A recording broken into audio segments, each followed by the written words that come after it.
Chapter 330. How do you explain this? Qin Shuhua sounded a bit angry. Divorce contract? I didn't know you were so scheming and capable. I really don't know how Captain Li fell for you. For the title of Mrs. Li, you and your mother have set up such a big trap. Su Qianxi's heart raced. However, looking at the furious Qin Shuhua, he calmed down. He looked at her coldly and asked, "Where did you get this thing?" Divorce contract. 1 year. Now it had been almost 7 months, and there was less than half a year left. On it was her signature, Li Xicheng's signature, and the lawyer's seal. You don't need to know where I got it. Qin Shuhua seemed a little agitated.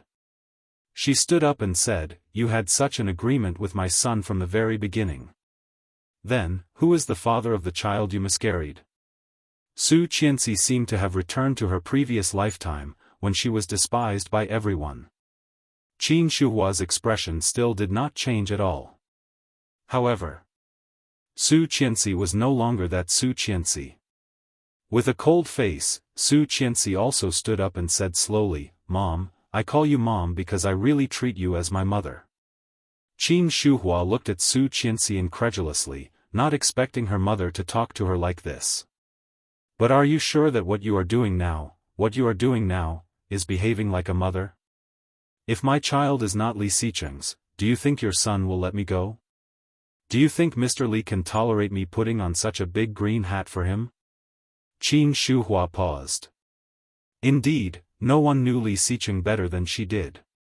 Li Xicheng's personality was extremely domineering, and he could not tolerate even a grain of sand.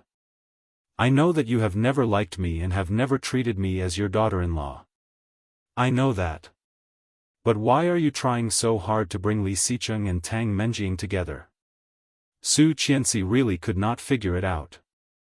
"Last time at the party, you clearly saw that the death of the child had something to do with Tang Menjing. If it were not for her, my child would be almost 7 months old now.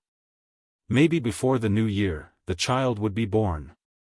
In less than 2 years, he might be able to call you grandma and call me mom." Qin Shuhua was a bit moved. Looking at Su Qianxi's hateful face, she was a bit dumbfounded. She thought that Su Qianxi had no temper. It turned out that the little woman who only knew to stand behind Li Xicheng or Li Sun could have such a powerful side. "But, Mom." Su Qianxi looked pained. "The child is dead, killed by Tang Menjing. You did not question her or scold her. Why are you doing this to me now? Mom, this is too unfair." Qin Shuhua looked at her and coldly laughed. "I'll believe that the child is my son's, but what about yours? How do you explain that?" Su Qianxi looked at the divorce contract in front of her, and a white light flashed in her mind. Things that she could not figure out before suddenly became clear.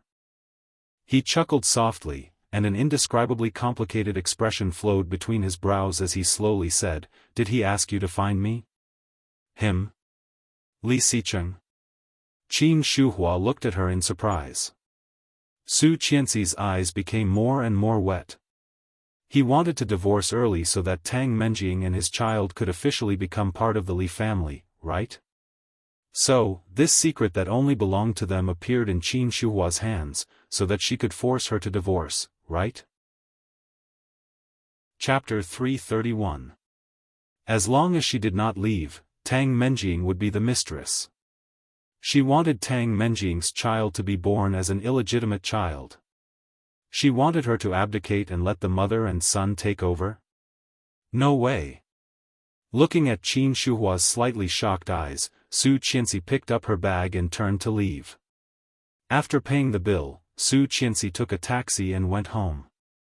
Su Qianxi thought she would cry, but after getting in the car, she unexpectedly found that her heart was extremely empty. Her eyes were strangely dry. Leaning against the back seat, Su Qianxi only felt that her mood was depressed to the extreme, as if the next second, she could be pulled into a bottomless abyss. Taking a deep breath, she opened the window and saw the bright and luxurious street view going back. The cold wind of October poured in, making Su Qianxi shiver. A place appeared in her mind. Su Qianxi looked away and said, "Master, let's go to Kingstown Tower." Kingstown Tower was located in the center of Kingstown. It was surrounded by many famous office buildings and classic coordinates of Kingstown. After buying a ticket, Su Qianxi went directly to the top floor, walked to the transparent area on the edge, and looked down. Her heart was beating like thunder. However, he soon emptied his mind and looked into the distance. Thousands of lights were bright, and the road was illuminated by warm yellow street lights. Cars were coming and going like running water. Looking down, it was the largest river in Kingstown. On the river, beautiful and luxurious ships were slowly moving, leaving countless beautiful and gorgeous sceneries. Spectacular. After so many years in Kingstown, it was the first time that Su Qianxi saw the city like this. She couldn't help but feel lost, and her thoughts went further and further. The phone in her bag vibrated. Su Qianxi looked down and was shocked by the scenery under her feet. Her first reaction was to take a step back, and then she remembered that she was standing on Kingstown Tower. Feeling the eyes around her, Su Qianxi felt a bit embarrassed. Blushing, she walked to a place with fewer people.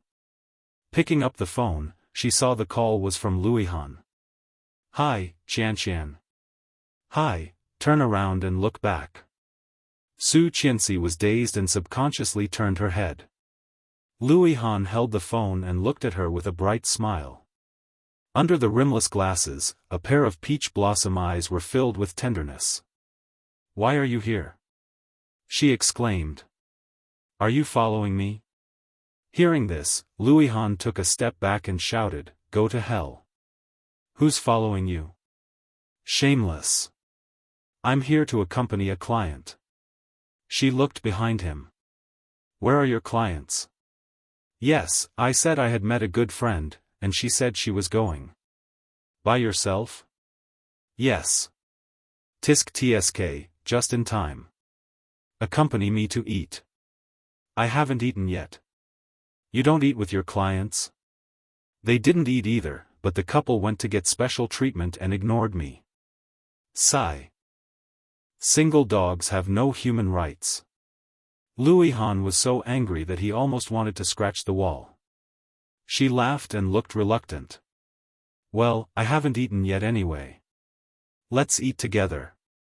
Luihan looked at her, his smile deepening, and nodded. "Yes, let's go together." After dinner, it was after 9 p.m. Luihan was very good at chatting.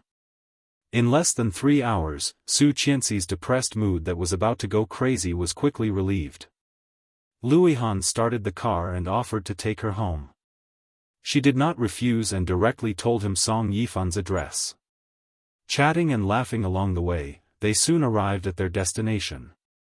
Luihan parked the car at the gate of the community and walked Su Qianxi up. However, just as she reached the bottom of the stairs, a figure forcefully bumped into her eyes. Chapter 332. Li Xicheng stood in the light of dusk, wearing a dark gray trench coat. His tall figure cast a long shadow on Su Qianxi. Seeing Su Qianxi walking with Luihan, Li Xicheng's cold and deep eyes became even colder like a cold pond in winter, bottomless. Seeing him, Luihan couldn't help but think of the last time he did not come. Although he was not happy, he was Qianqian's husband, so Luihan could only swallow his unhappiness.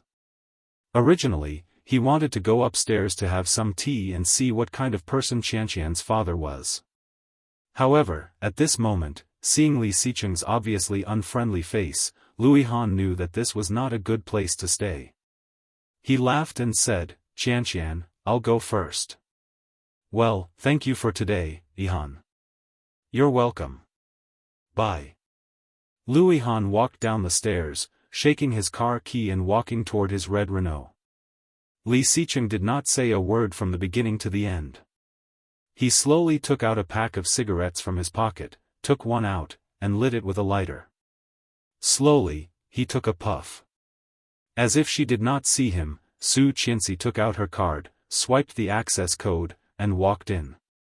Li Xicheng followed her, but Su Qianxi walked extremely fast, as if she was avoiding something. After entering the elevator, she directly pressed the close button. A big hand blocked between them, and Li Xiqing squeezed his body in. His cold face seemed to be tighter, and a pair of cold eyes stared at her like a cold eagle, sharp and deep. Su Qianxi did not look at him and pressed the 16th floor, as if she did not see him. Li Xiqing took a step closer, and Su Qianxi was scared and stepped back, hitting the wall of the elevator. With a big hand next to her, Li Xiqing held a cigarette between his long fingers. The smoke slowly rose, and soon, the entire elevator was filled with the smell of smoke. Li Xiqing narrowed his eyes, and Su Qianxi only felt a sense of danger. Avoiding me? Li Xiqing stared at her, his voice low. Su Qianxi's breathing suddenly quickened, but she still turned her head and did not look at him. Ding! When the elevator arrived, she was about to walk around him, but her hand was grabbed. He was so strong that Su Qianxi's arm was caught off guard and hurt. Let me go. Su Qianxi's voice was a bit choked. When she said it, even she was shocked. Looking back, she saw a pair of eyes. She felt that she was about to be drowned, so deep, struggling hard, she got rid of him and ran to the door of her house. However, the more anxious he was, the more he couldn't find the bunch of keys. Her heart was beating faster and faster. She clearly sensed that he was already behind her, but she had not found the key yet. The faint white smoke blew past her ear, carrying the smell of tobacco, tickling her face. Su Qianxi's heart skipped a beat. Inexplicably, she no longer had the strength to squat down. Her vision blurred. Gritting her teeth, Su Qianxi poured out everything in the small bag. Chapter 333. Picking up the things one by one, she put them back in her bag and stood up. Su Qianxi looked up at the man behind her who was almost leaning against her. The familiar smell, the strong male hormones, and the face that she knew so well, Li Xiqing stretched out his hand and pressed her against the wall. His deep and cold eyes were even more intense, as if he was going to suck her in. She looked up at him and felt a lump in her throat. Guilty? Li Xiqing's voice was deep and mellow like the sound of a cello. She bit her lower lip, turned her head, and reached out to push him away. However, Li Xiqing did not move at all. He looked at her with a deeper gaze. Pressing her down, he did not let her escape and said slowly, "What are you afraid of? Tell me." Su Qianxi did not speak. Tears ran down her cheeks and wet her face. Li Xiqing's eyes softened a bit. Holding her hand, he took her key and said, "Go in. It's cold outside. Don't go in." She sobbed but was firm. "If you have anything to say, say it here. I will go in and help you move your things. I will take you home. This is my home, Mr. Li. You go back. I will not go back with you." Li Xiqing narrowed his eyes and looked dangerous, but he still said patiently, "Don't be naughty. It is not good to disturb father-in-law Song. Dad went to London. Then, I will stay here with you today." Su Qianxi resisted and pushed him, shaking her head hard. "No." Li Xiqing put an arm around her waist, looked at her and asked, "What's wrong with you? Are you afraid that I will scold you? Or that I will hurt Luihan?" Shaking her head again and again, Su Qianxi was choked and could not speak. "I do not object to you making friends. Just keep your distance." Li Xiqing was already very close to her. "Luihan is your good friend. I was too impulsive last time. I found out later, and I am also very grateful to him. When there is a chance, can you take me to him to apologize and thank him in person?" Although he still did not like to see them together. However, he was the one who saved Su Qianxi. Apologizing and thanking him was something he should do. Putting his face close to hers, Li Xiqing's eyes were full of tenderness. He whispered, "You know, I miss you so much." The faint smell of tobacco filled the tip of her nose. Hearing this, Su Qianxi's heart was even more painful, trembling and cramping. He said he missed her. He said he missed her. However, he had been on a business trip with Tang Menjing for a whole week. Now that he had returned from his business trip, he came to miss her. Or Tang Menjing's health was not good for him to travel, so he came to miss her? She couldn't help but burst into tears. Pushing him away, her hand reached out and landed on his face. Pa! Dazed, Li Xicheng looked at her. When she was about to slap him for the second time, Li Xicheng's eyes darkened. He grabbed her hand and growled, "Are you crazy?" Chapter 334. Li Xicheng suddenly tightened his grip on her hand. Gazing at her with a pair of cold eyes, he said in a cold voice, "What do you mean?" Su Qianxi's hand was pried open, and her chin was pinched by him. Looking up, she saw his cold eyes. It was as if a violent storm was about to engulf her. Su Qianxi's heart trembled. Looking at him, she reached out and continued to lift her shirt. He pulled her hand up and pressed her down. Gritting his teeth, he looked at her and almost roared, "What do you mean by this? Did she think that he came here just to have sex with her?" Su Qianxi's back was pressed against the cold wall, her body shivering. In the face of the storm that almost tore her apart, she forced a sneer and endured the heartache. With a look of disdain, she said word by word, "What are you pretending for? The people outside can't satisfy you, so you came to me, didn't you?" The people outside? Li Xicheng's heart felt like it had been bitten by a mad dog, and a piece of it was gone in an instant. Dripping with blood, it was riddled with holes. The hand pinching her chin tightened, and his fist hit the wall behind her ear. Bang! With a muffled sound, Su Qianxi was scared. Her legs became weak, and she almost fell. However, the breath hanging in her heart did not allow her to fall. Biting her lower lip, she looked at him stubbornly, her body shivering slightly. Li Xicheng looked at her, sneered, and bent down to pick up the coat that Su Qianxi had just thrown away. Su Qianxi's eyelashes trembled, and her tears fell on his head, sinking into his hair. Li Xicheng paused and quickly picked up the coat. Seeing her trembling in fear, as if she was a hedgehog facing a formidable enemy, his heart skipped a beat. Throwing the coat at her face, Li Xicheng said in a low voice with suppressed anger, "I really want to strangle you." His voice was so vicious that Su Qianxi was scared and shrank back. Seeing this, Li Xicheng suddenly chuckled. "I must be crazy to let you do this to me." His deep and mellow voice echoed in the corridor. The sound of leather shoes faded away, and Su Qianxi could only see darkness. It was only when he heard the elevator ring that he pulled his jacket off his face. He stared at the empty corridor in a daze. After a long while, she picked up the key and walked in. She threw herself on the bed and stared at the ceiling, her mind blank. "My head hurts so much." Not knowing how long she had been lying there, she took her phone out of her bag, found Li Xicheng's number, and sent several text messages. "Mr. Li, I know everything about your business trip. Mr. Li, your mother looked for me today.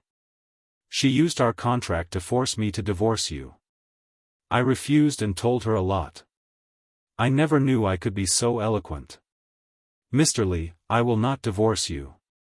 There are still more than 5 months left in the divorce contract. I will release you after your sentence is completed. Li Xicheng, I love you." She felt like she had seen a ghost. "Why?" Li Xicheng, who was usually calm and composed, was seriously injured and went to the bar. Not only did he drink, but he also fought.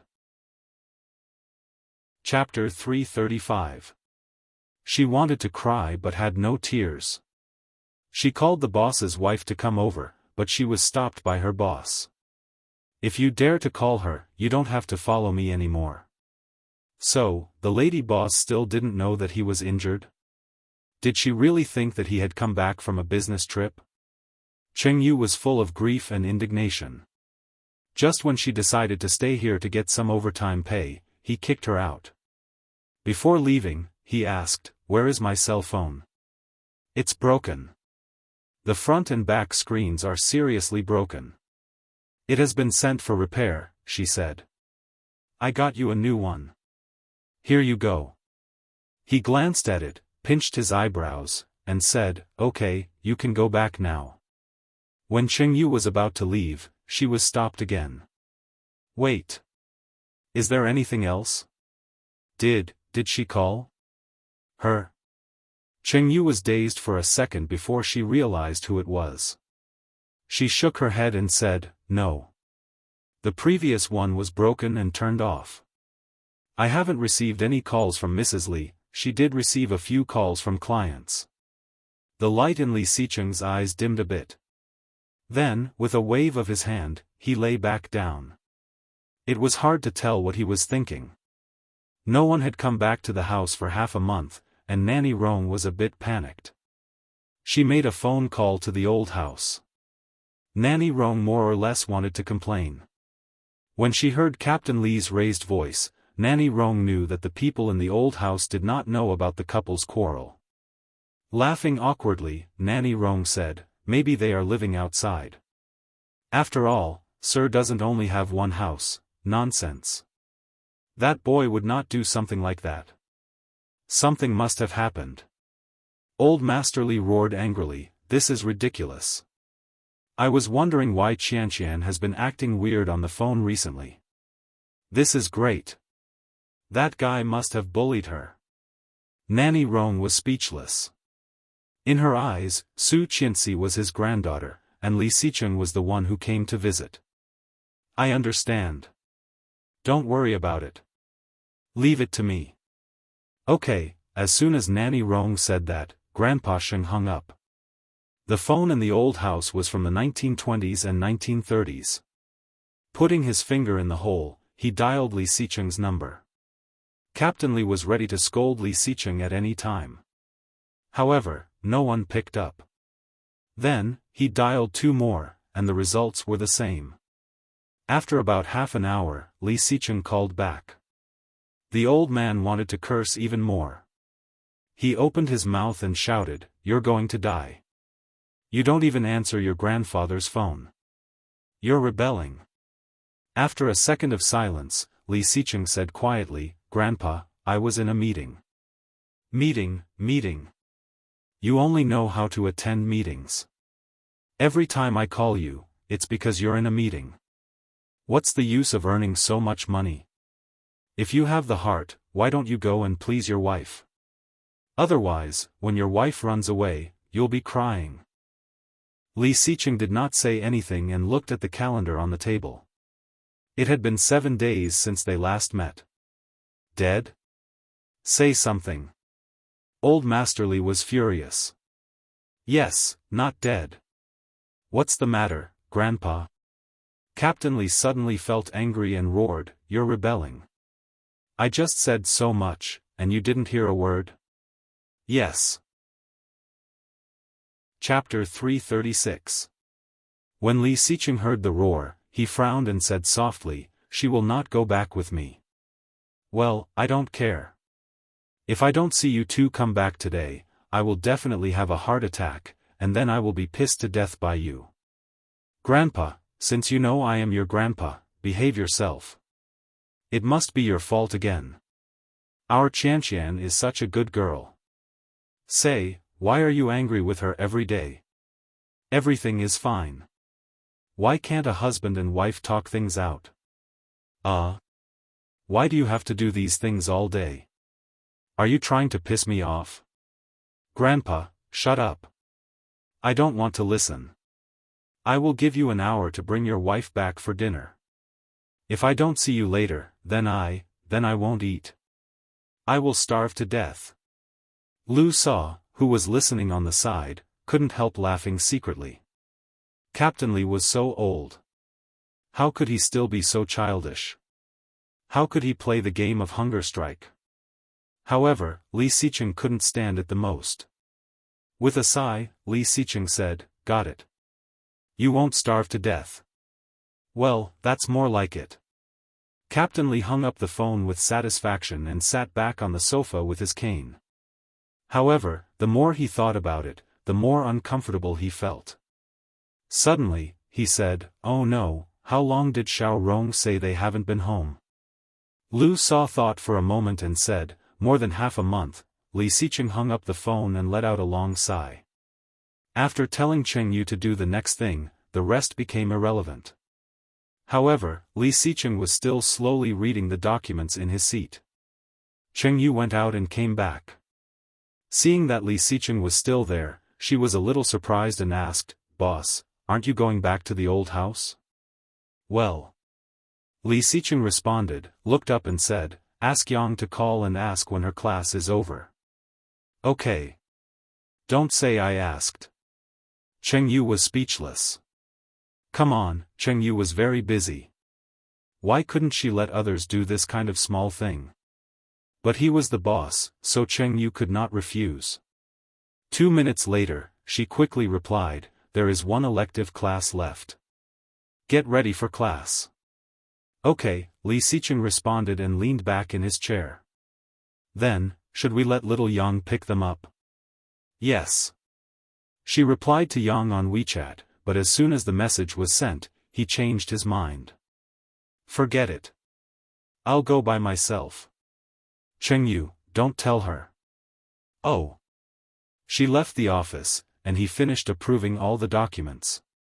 It only took him 10 minutes at the slowest speed.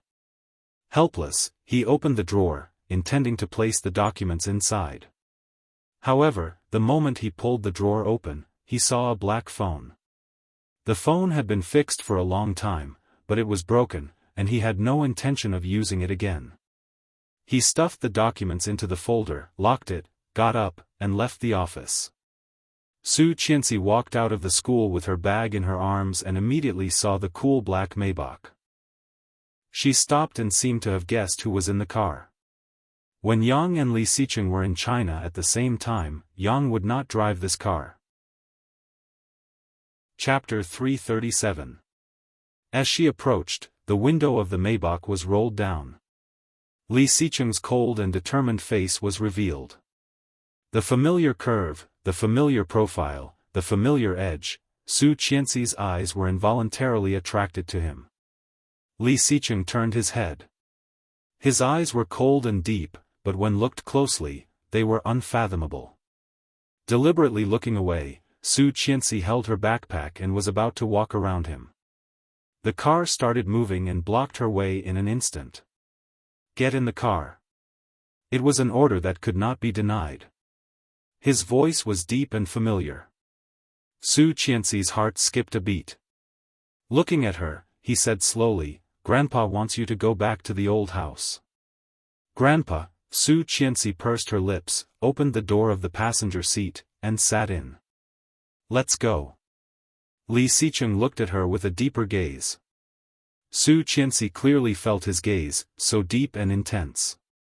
Feeling a bit nervous, she still pretended to be calm, but her hand holding her backpack tightened. Suddenly, Li Xicheng moved. He leaned over, and the distance between the two was shortened. Su Qianxi was startled and shrank back. Turning her head, she saw a pair of cold eyes. Subconsciously, she held her breath and looked at him. Li Xicheng looked down and glanced at her, finding that she was slightly trembling, looking at him as if she was facing a formidable enemy. In an instant, Li Xicheng clearly felt that his heart, which he thought had become numb from all the work, was being whipped again, burning with pain. Was it that scary? He could not understand what kind of existence he was in her eyes. Su Qianxi clearly noticed that his eyes were slightly dim. Her heart fluttered, and there was a flash of surprise in her eyes. However, before she could figure it out, he had already walked away. At the same time, holding the seat belt in his hand, he pressed the button on the lower left corner. He silently started the car and drove steadily in the direction of the old house. No one spoke on the way. No one spoke first, and the atmosphere was so quiet that it was awkward. When they arrived at the old house, it was almost 6 p.m. It was dinner time. Lu Sa put the dishes on the table. Seeing Li Xicheng coming in, she was a bit surprised and said, "Captain, the young master is back." Captain Li came out with a cane. When he saw Li Xicheng, he was about to lose his temper. However, when he saw Su Qianxi behind him, he immediately calmed down. He snorted and walked towards them. Su Qianxi hurried to hold Grandpa and called, "Grandpa, are you looking for me?" "Humph, I'm not looking for you, I'm looking for you." The old man was very unhappy. "Let's eat first." "Yes." Qin Shuhua walked out from inside. When she saw the two of them, there was a meaningful look on her face. It was rare for Li Xiao to be at home. Seeing his second son and daughter-in-law come back, he was in a good mood. He pushed his wife and said, "Let's eat." The family sat at the table, and Captain Li naturally sat at the head of the table. He took the bowl handed over by Lu Sa, looked at Li Xicheng, and said, "Where did you say you were going to hold the wedding last time?" "Wedding, what a distant word." When Su Qianxi heard this, she paused eating and looked at Li Xicheng. Li Xicheng looked indifferent, glanced at Su Qianxi, and said slowly, "I forgot." Li Xicheng dodged and said confidently, "I'm busy at the company." Chapter 339. This time, Li Xicheng caught the apple firmly and put it back without saying anything. Su Qianxi sat on the side and did not say a word. Qin Shuhua and Li Xiao went to the neighbor's house and saw this scene. Li Xiao's face darkened and he said, "Xicheng, don't make your grandfather mad." Li Xicheng curled his lips and glanced at Su Qianxi, saying, "No one wants to see me. Why should I stay here?" As soon as he said that, the people present were not fools. They knew what was going on the moment they heard it. All of a sudden, Su Qianxi attracted everyone's attention. Condemnation, contempt, love, and ambiguity surrounded her. She felt her scalp tingling and said, "I did not." Captain Li stared at her, picked up another apple, and threw it at her, yelling, "What else do you have to say?" Li Xicheng was hit in the stomach by the apple and was speechless. Picking up the apple and putting it back on the coffee table, Li Xicheng stood up and said, "I'm going to take a shower." Seeing this, Qin Shuhua looked at Su Qianxi with a faint smile. Su Qianxi looked back at her, fearlessly staring into her eyes. "You're quite something to be able to push my son like this." Qin Shuhua said something ambiguous and walked away. "Li Xiao, I have something to tell you." "Okay." Li Xiao nodded and looked at Su Qianxi thoughtfully. He said, "Don't let the elders worry about you. You are not young anymore. Don't worry too much. Xicheng is good to you." Li Xiao did not have much feelings for Su Qianxi. Although she was beautiful, she was a typical girl from a humble family. At the beginning, because she was personally chosen by Captain Li, he did not say anything. He did not expect that now, his son was in a tight spot. Although Li Xicheng did not say it, he cared a lot about his wife. At least, he had never seen Li Xicheng treat anyone like this since he was a child. The people of the Li clan were all stubborn. Su Qianxi looked down, nodded, and said, "I know, Dad." Without another word, Li Xiao followed Qin Shuhua into the study. "Don't listen to your father. If that kid bullies you, tell me. I'll back you up." Captain Li was not convinced. He patted his chest and said, "I'll always be your safe haven." She felt a lump in her throat, and her eyes were soon wet. Nodding, she sniffed and whispered, "Grandpa. Why are you so nice to me? If I don't treat you well, should I treat Li Xicheng well? That guy is an ingrate, humph. I'm still counting on you to give me a chubby great-grandson." In addition, with Li Xicheng's temper, if he could marry a wife, he should be very grateful. Which ordinary person could stand him? It just so happened that he had met someone he liked, and that kid also liked. Of course, he had to make her stay and spread the seeds for the Li family. However, he did not say it out loud. Seeing Su Qianxi's touched look, he was very proud. Fortunately, his granddaughter-in-law was this little girl, who was easy to coax and satisfy. If it was that girl from the Tang family, thinking of Tang Menjiang, Captain Li couldn't help feeling depressed. The smile on his face faded, but he quickly changed the topic with Su Qianxi. After chatting for a while, Captain Li felt tired and let her go back to her room. Su Qianxi stood at the door of the room. Thinking that she would be alone with him, she felt embarrassed. She did not know how to face him. Chapter 340. As soon as she entered the room, she smelled the faint smell of tobacco in the room. Walking in, a cold wind blew, and Su Qianxi shivered subconsciously. The window was wide open, and the white curtain was fluttering in the wind. It was already dark outside. The moon was bright, and the trees were swaying in the wind. Li Xicheng stood by the window, wearing the same straight suit. His elbow was leaning against the window, a cigarette between his long fingers. The smoke was blown in by the wind. The ash was already very long, shaking on the edge of the vent. Noticing that someone had come in, Li Xicheng did not intend to turn around. Slowly shaking the ash into the ashtray, his voice was low and calm. In the wind, he said, "Do you hate me a lot?" The unexpected question fell into Su Qianxi's ears, making her heart skip a beat. Like a planet hit by a meteorite, there was a violent impact in an instant. "Do you hate me a lot?" It was just a few words, but it had evoked all the grievances and sorrows in her heart. Looking at his back, Su Qianxi's eyes gradually dimmed, and a layer of mist came over her without warning. "How could it be? How could I hate you? You are Li Xicheng." However, she quickly wiped the water off and pretended not to hear it, turning around and rummaging through the closet. Although they had not been back for a while, in the closet, Lu Sa had already changed into autumn clothes for them, so that they could come back at any time.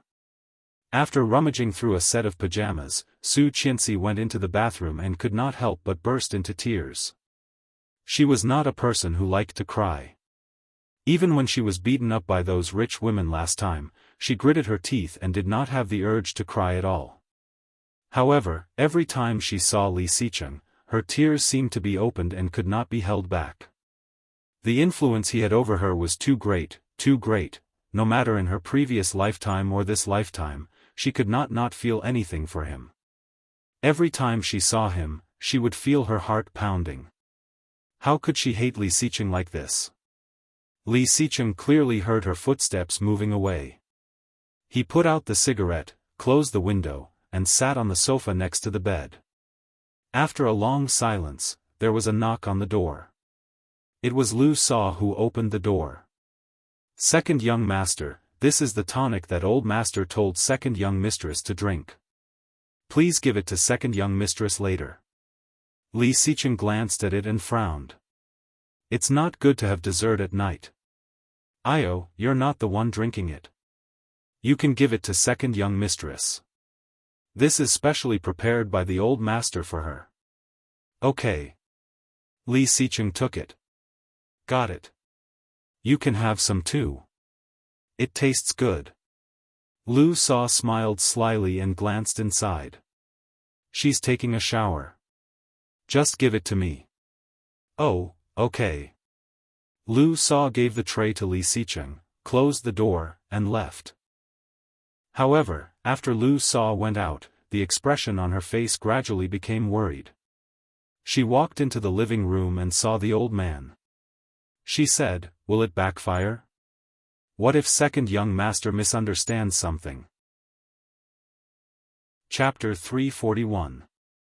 Coming out of the shower, Su Qianxi tried to calm herself down. Seeing him smoking on the sofa next to the bed, she just glanced at him, dried her hair, and sat down on the bed. "Grandpa asked Lu Sa to make you a tonic. Drink it while it's hot," Li Xicheng said, stood up and walked into the bathroom. Su Qianxi glanced at the small bowl on the table. It was bird's nest with red dates and rock sugar. She felt it with her hand and found it was just right. She tasted it. It was sweet, smooth, and delicious. She finished it in a few gulps, put the bowl back, and began to blow-dry her hair. Perhaps because the hairdryer was on, Su Qianxi felt a bit hot. Putting on her cotton shoes, she took the small bowl outside and opened the fridge to pour a glass of milk. After finishing it, she went back to the room. However, after returning to the room, Su Qianxi felt even hotter and a bit uncomfortable. Opening the window, the cold wind blew in, making Su Qianxi feel refreshed. Standing by the window for a while, Su Qianxi felt more and more confused. Leaning against the window, she felt a bit dizzy. The sound of water in the bathroom stopped, and the door quickly opened. Su Qianxi did not look back, but she seemed to see his body in front of her. Sexy, wheat-colored skin, well-defined muscle lines, and that pure white bath towel that was filled with explosive power, so shameful. Su Qianxi covered her face and found that it was shockingly hot. So hot, Su Qianxi tugged at her nightgown and said to herself, "This dress is too thick." Li Xicheng seemed to have heard her words. He glanced at her and did not care. Taking a dry towel, he dried his hair. The wind was a bit strong, and the curtain was lifted. Feeling a bit cold, Li Xicheng threw the towel down and said, "Close the window." But Su Qianxi did not seem to hear it, standing still. Li Xicheng frowned, walked up slowly, pushed her away, and closed the window without looking at her. Seeing that he only had a bath towel on, Su Qianxi felt even more thirsty. Stepping back, she plunged into the bed and quickly covered her face with the quilt. Why, as soon as she saw him, she had an urge to ravage him. What the hell? Obviously, she wasn't that thirsty. She snuggled in the quilt, feeling even more uncomfortable.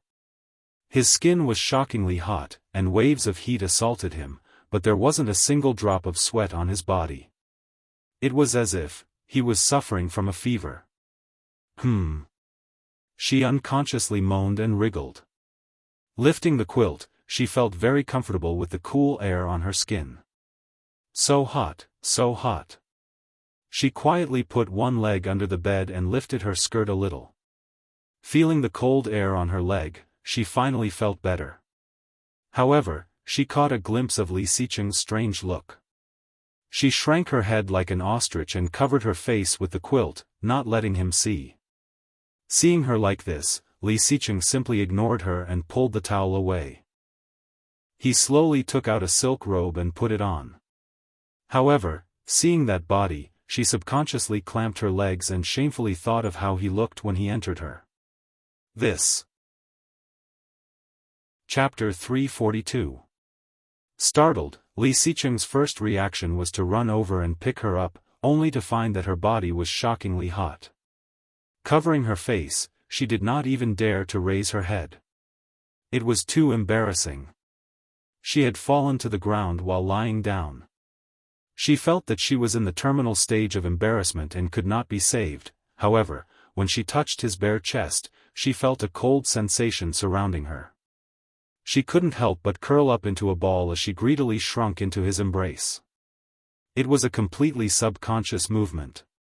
When she realized what she had done, she was completely in his arms. Subconsciously, she wanted to leave, but Li Xicheng's hand grabbed her and touched her forehead with his slightly rough hand. Hot. Shockingly hot. Li Xicheng frowned and said in a slightly reproachful tone, "You have a fever, and you still open the window." Then he picked her up and put her on the bed. She only felt more dizzy. Grabbing his robe, she tore off a corner of it. Suddenly, she saw a long wound at the junction of his arm and the side of his back. The wound had scabbed off, but it had not completely fallen off. Part of the pink skin was exposed, which was particularly eye-catching under his wheat-colored skin. "You're hurt?" she exclaimed and reached out to touch it. Li Xicheng grabbed her hand and pulled up the robe with the other hand. Su Qianxi's eyes couldn't help looking down. He pulled up his sleeping robe, but his chest was loose. His smooth and muscular chest was clearly defined and his outline was clear. She felt her mouth was dry and even hotter. Blushing, she looked away and fanned herself, saying, it's so hot, hot. Li Xicheng frowned even more. It's so hot, and it's still hot. She did not speak, only feeling that she was blacking out. Subconsciously clamping her legs together, her white and plump thighs rubbing against each other under her dress. As she moved, she couldn't help looking at him. Desire. From her eyes, Li Xicheng saw the word that she did not hide. What the hell? Li Xicheng turned his body to avoid her eyes, but she quickly looked at him with a bit of pitiful eyes. His cold and deep eyes glanced down at her face. Her cheeks were flushed and she was drunk. Her watery black eyes were filled with lust. She bit her lower lip and her eyes were blurry but filled with desire. As his thighs rubbed against each other, a soft sound could be heard. His hands gripped the sheets tightly. This, Li Xicheng suddenly understood. He thought that she was having a fever, but now it seemed that she was going to lose one of her syllables. But, how could it be? A white light flashed in his mind, and Li Xicheng suddenly realized that there was something wrong with that bowl of bird's nest. But Lu Sa said it was sent by Grandpa. Could it be? Li Xicheng was speechless and thought to himself, how disrespectful. Seeing that he was not moving, she got up and grabbed the corner of his robe. Chapter 343. Su Qianxi felt even more uncomfortable. He was under the blanket, so close. Why did he have to run so far away? Closer, closer. Feeling wronged, Su Qianxi suddenly threw off the blanket and let the cold air hit her. However, in less than 2 minutes, she was so sad that she wanted to cry. Sobbing, she said, "It's so hot." Li Xicheng glanced at her and said quietly, "If it's hot, take it off." Take it off. She also wanted to take it off, but, was it really okay to take it off next to him, in front of him? Would he think that she was trying to seduce him? However, it was really uncomfortable.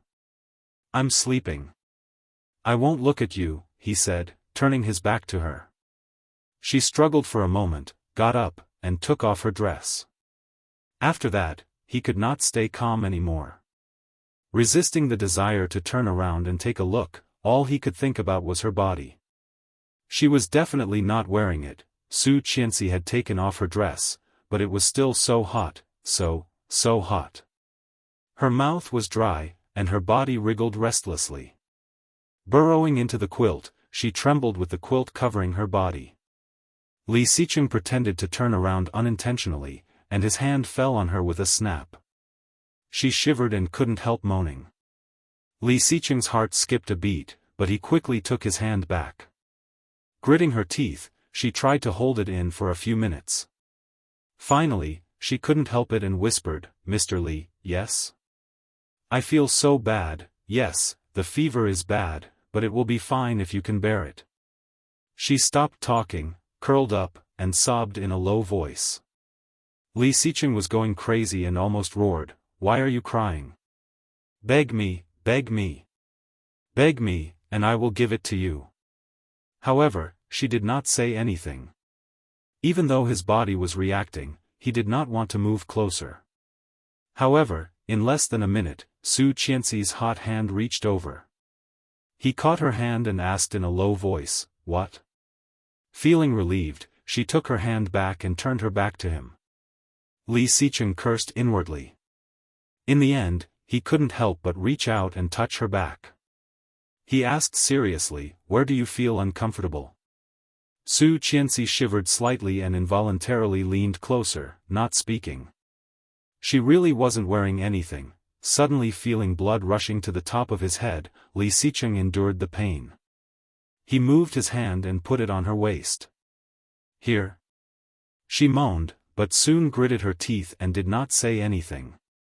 Pretending not to hear her, Li Xicheng slid his hand down to her belly. "Or here."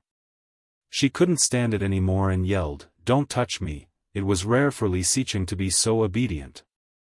He took his hand back and said, "Okay, then I'm going to sleep." Then she heard him turning over. Su Qianxi really wanted to slap herself. Feeling her body tremble because of him, it was so comfortable.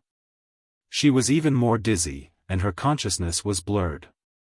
Her hands wrapped around his back and touched his chest. Li Xicheng's lower body was aching. Chapter 344.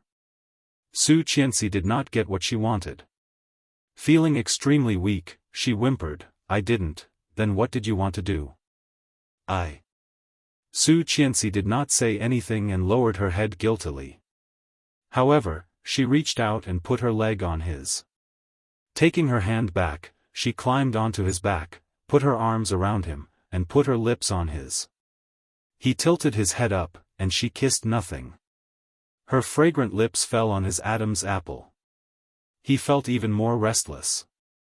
However, his eyes were as calm as if nothing had happened. Looking at her, he asked, "Don't you hate me?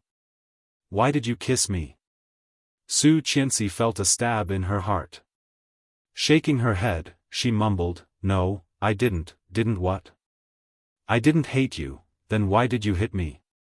Why did she hit him? Su Qianxi pursed her lips and burst into tears. Li Xicheng's heart ached. Leaning closer, as if he was coaxing a little girl, he asked slowly, "Why? You're cheating on me. You're a jerk. When did I cheat?" Li Xicheng felt wronged. "You've always been the only one I've had."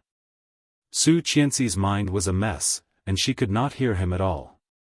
Twisting uncomfortably, she begged, so uncomfortable, Mr. Li." Li Xicheng also knew that she was upset.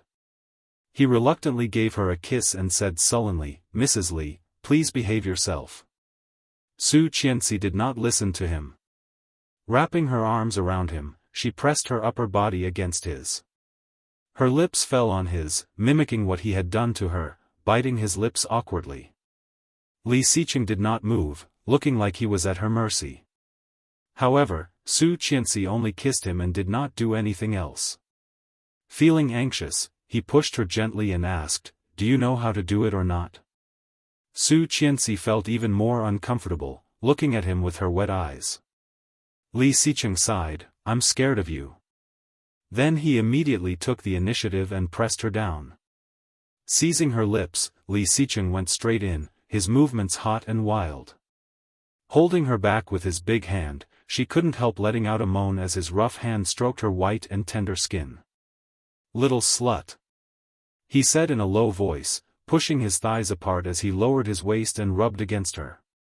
Su Qianxi's body trembled, and she made an uncontrollable sound. However, the next second, she began to cry. Grabbing his back, she cried, "It's so uncomfortable. Go in, Mr. Li. Beg me. Please, I beg you, begging me? Where's your sincerity?" She wanted to kill him. Grabbing him, she asked, "What kind of sincerity do you want? I'll help you today, but you have to promise me one thing."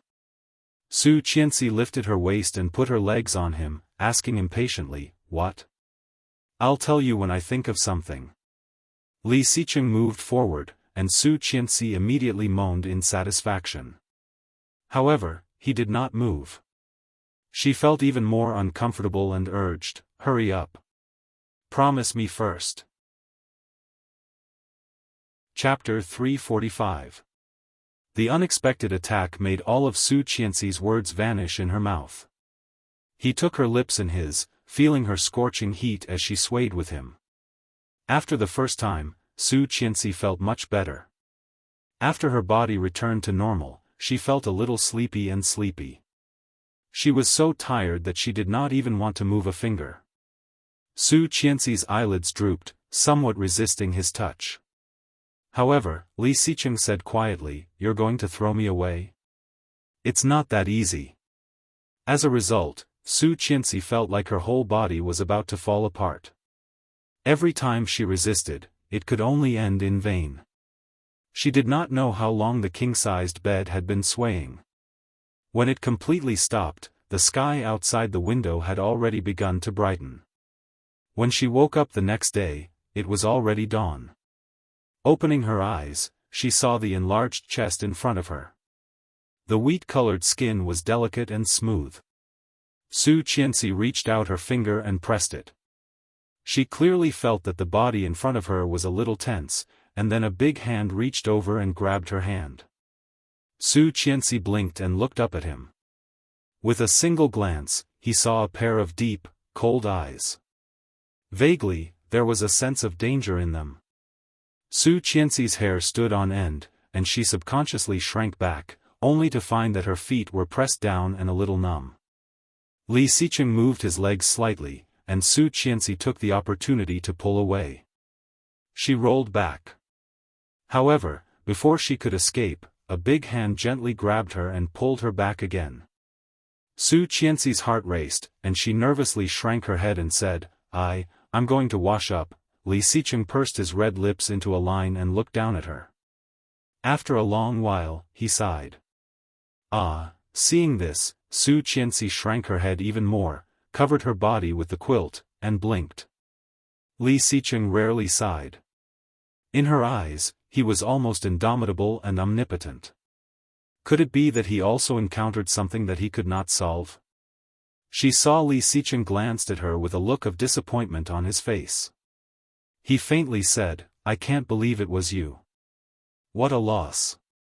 Hearing that, Su Qianxi blushed and retorted, "It was you." He was clearly the one who had been pestering her to. How did it become him who had suffered a great loss?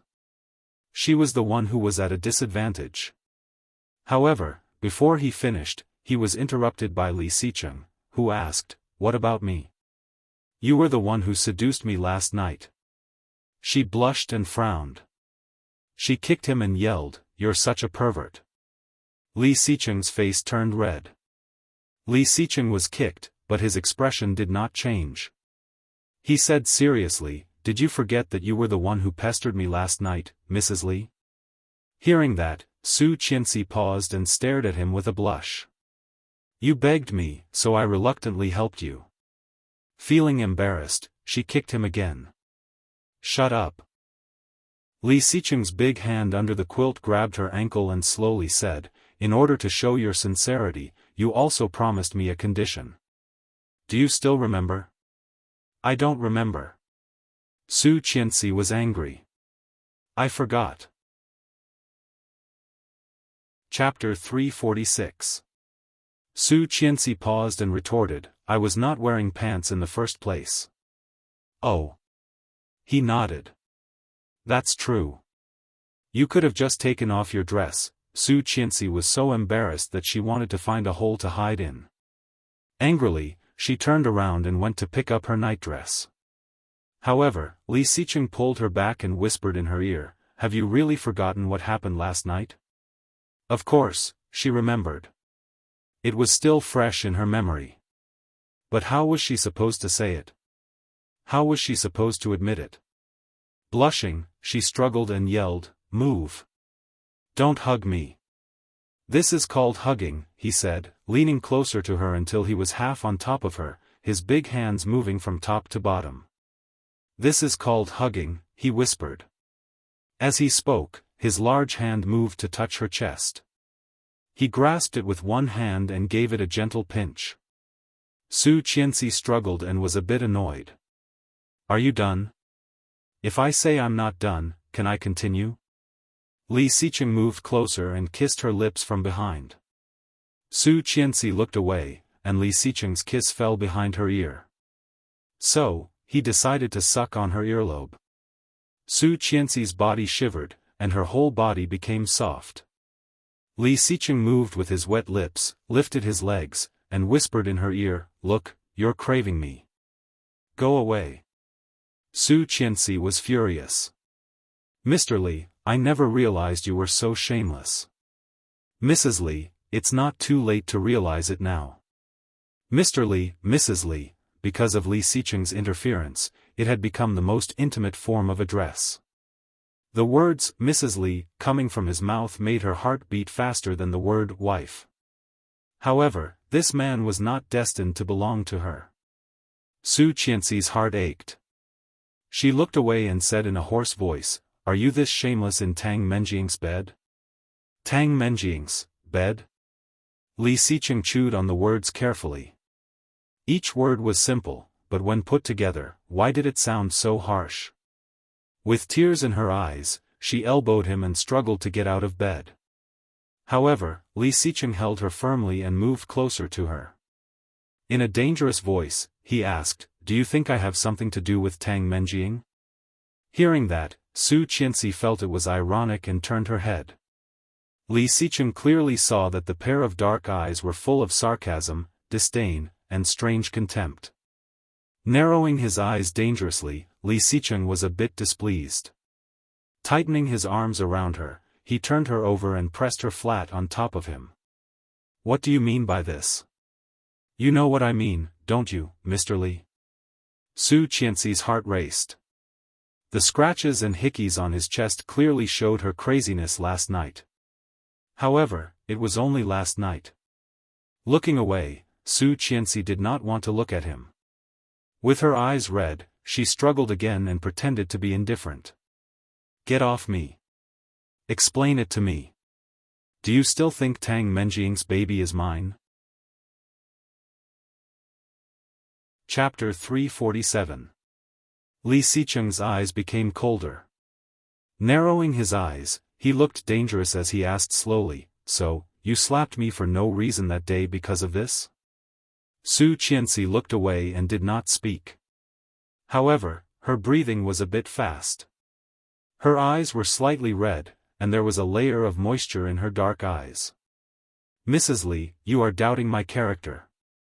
His voice was a bit low, and his anger was obvious. Su Qianxi curled her lips coldly, but did not look at him. "I thought I made it very clear last time.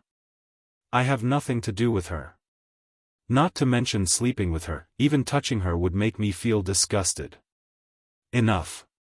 Su Qianxi interrupted him. "I do not want to hear this. Mr. Li, can you please leave?" Li Xicheng pursed his lips and did not move. His voice was still low and mellow, but with clear frustration. "Why don't you believe me?" Su Qianxi pursed her lips and looked up at him. Clearly seeing the hurt in his eyes, she felt suffocated. Looking up at the ceiling, she said in a calm voice, "From the moment I found out that you lied to me, your credibility with me has been overdrawn." Li Xicheng's pupils contracted, and his eyes narrowed. Lied to her? The first thing he thought of was the wound on his right arm. Subconsciously, he looked sideways. Su Qianxi clearly noticed his movement and looked at his wound. It was a very long one, and it seemed to be a bit deep. Some of the scabs had fallen off, revealing a bit of pink skin. It was very ugly, which ruined the beauty. It looked out of place under his healthy, wheat-colored skin. More than half a month ago, Rong Rui cut it. Half a month, that is, when he was on a business trip? "I did not tell you because I did not want you to worry, so I lied to you that I was on a business trip and would come back to see you when the wound was better." "Was that so?" Su Qianxi suddenly felt a bit sad. Did she look so gullible? He must not have known that she saw him walk out of Tang Menjing's house with her own eyes. Soon after, Su Qianxi checked and found that the house had been transferred to Tang Menjing. A villa worth tens of millions was easily transferred to another woman. If there was no dirty transaction, who would believe it? Moreover, a genuine paternity test was enough to prove everything. Putting everything together, he was still delusional enough to think that she would continue to be deceived. Su Qianxi's eyelashes fluttered, and she said quietly, "Well, get up. You're making me numb." Li Xicheng pursed his lips. Her cold eyes seemed to have shot him in the chest, leaving a bloody hole with blood gushing out. Her expression told him that she did not believe it. His injuries were right there, the severity was obvious, but why did she still not believe him? Was it really as she said? His credit rating had already been overdrawn? "I didn't do it on purpose." "It's okay. Get up. It won't be numb after a while. I was talking about the business trip." He did not mean to lie to her. If he knew that she would know, if he knew that she would misunderstand, he would rather let her worry and be in pain with him than see this. Su Qianxi paused, narrowed her eyes, and said quietly, "It doesn't matter. Everyone has their own private life. From the beginning. I have written it clearly in the contract that we will not interfere in each other's private lives. You don't have to explain to me." She was thinking too much. Chapter 348. Su Qianxi. Li Xicheng was a bit annoyed and grabbed her chin. "Don't talk about the contract. I will tear it up in a second." "You should." Su Qianxi said sarcastically, "The contract also says that we should keep our distance. Look at us now. We have already violated the contract. That thing should not exist." Li Xicheng regretted signing the contract. Gazing at her, he said word by word, "Forget about the contract. Tear it up and start over. You can tear it up. Anyway, what you have is just a copy. The original is with Sheng Shiming." He tightened his grip on her chin as if he was going to crush her. He said in a deep voice, "Then we will ask Sheng Shiming for it." "It's useless, Li Xicheng." Su Qianxi looked at him and suddenly put her arms around his neck, pulling him close to her. She whispered, "Isn't that what you want? When the contract time is up, Tang Menjing's child will be born. At that time, it will be the same with or without me, right? Tang Menjing, Tang Menjing. Tang Menjing again." Su Qianxi raised her head, kissed his Adam's apple, and slightly opened her mouth. Li Xicheng's body slightly stiffened. Holding her tighter, he breathed faster. Su Qianxi's soft hand slowly moved down, and her voice was seductive as she said slowly, "While we are still legally married, and Tang Menjing is pregnant, the most important thing is to have fun, isn't it?" All of Li Xicheng's feelings instantly collapsed. Grabbing her hand, he gritted his teeth and said, "Don't mention that name. It makes me sick." She also made him sick. Especially sick. "Stop pretending. You obviously like it a lot." Su Qianxi slightly twisted her body and put her legs on his, saying sarcastically, "Or do you feel guilty for lying in another woman's bed while she gives birth to your child?" "Huh?" Li Xicheng noticed her provocation and suddenly sneered. Su Qianxi felt a bit scared and paused. She subconsciously wanted to take her hand back, but he stopped her. He lowered his head and bit her collarbone. She gasped in pain and yelled, "It hurts." However, he did not intend to stop. Instead, he bit her even harder. "What are you doing?" She was almost in tears. "Are you a dog? Go away. To wake you up." Li Xicheng said breathlessly, then got out of bed. Su Qianxi watched him open the closet naked and take out a stack of things from the bottom drawer of the closet. Soon, he stood up and threw her 2 red booklets. Marriage certificate. Opening one of the booklets, Li Xicheng knelt down and grabbed her face, looking at the photo on the marriage certificate. Feeling the pain, Su Qianxi subconsciously wanted to dodge. However, Li Xicheng's actions were extremely domineering. He put the marriage certificate in front of her and growled, "Look carefully. The person on it is you, Su Qianxi, not that Tang guy." Su Qianxi's face was hurting, and she was about to cry, but she gritted her teeth and did not make a sound. "Don't try to push me to another woman. I said she has nothing to do with me. Her due date is in March next year. Give me some more time, okay?" Chapter 349. Hearing that, Su Qianxi looked away and did not speak. Her eyes were full of tears, but they did not fall.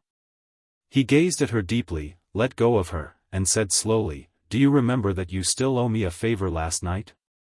"I remember it now." Su Qianxi finally looked over. "Cancel the divorce contract."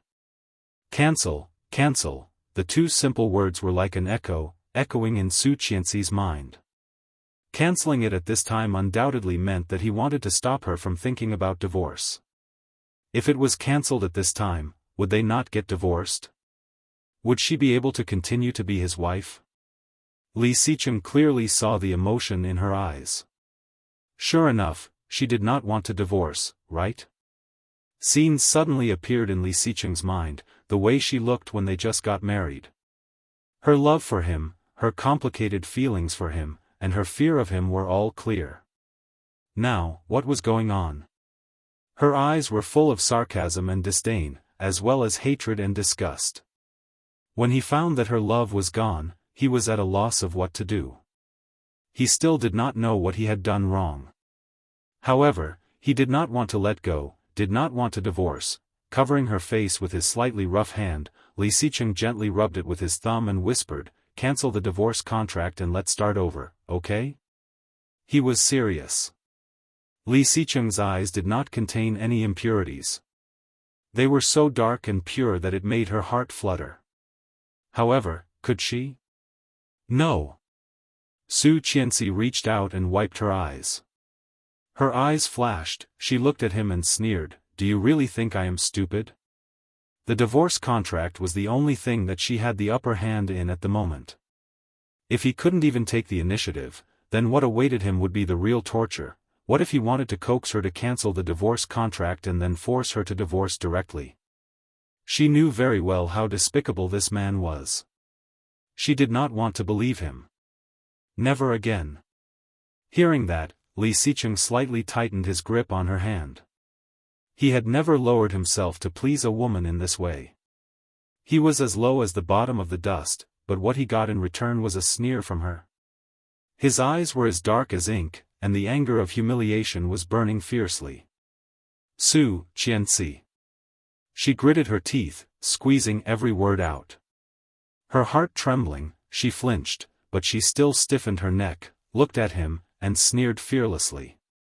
"Are you angry?" Li Xicheng's hand on her face started to pinch her cheeks, which made her frown in pain. "I really want to strangle you," Li Xicheng said word by word. "Choke her to death. Out of sight, out of mind." However, he was reluctant to do so. Gritting her teeth, she looked at him stubbornly. He closed his eyes and pushed her away. Throwing the red booklet on the floor, he got out of bed and walked into the bathroom. The sound of running water came from the bathroom. She collapsed on the bed and let out a long sigh of relief. What she was most afraid of was how he looked when he lost his temper. No matter in her previous lifetime or this lifetime. Chapter 350. On her collarbone, there was a row of teeth marks. Feeling it with her fingers, Su Qianxi felt a bit of pain. He had bitten her so hard. After the shower, she wrapped herself in a towel and put on a thin turtleneck sweater. It was rare for her to put on a pair of pants and tie her hair into a ponytail. When she walked out of the door, it was already past 11 a.m. She saw Li Xicheng walking out of Grandpa's room.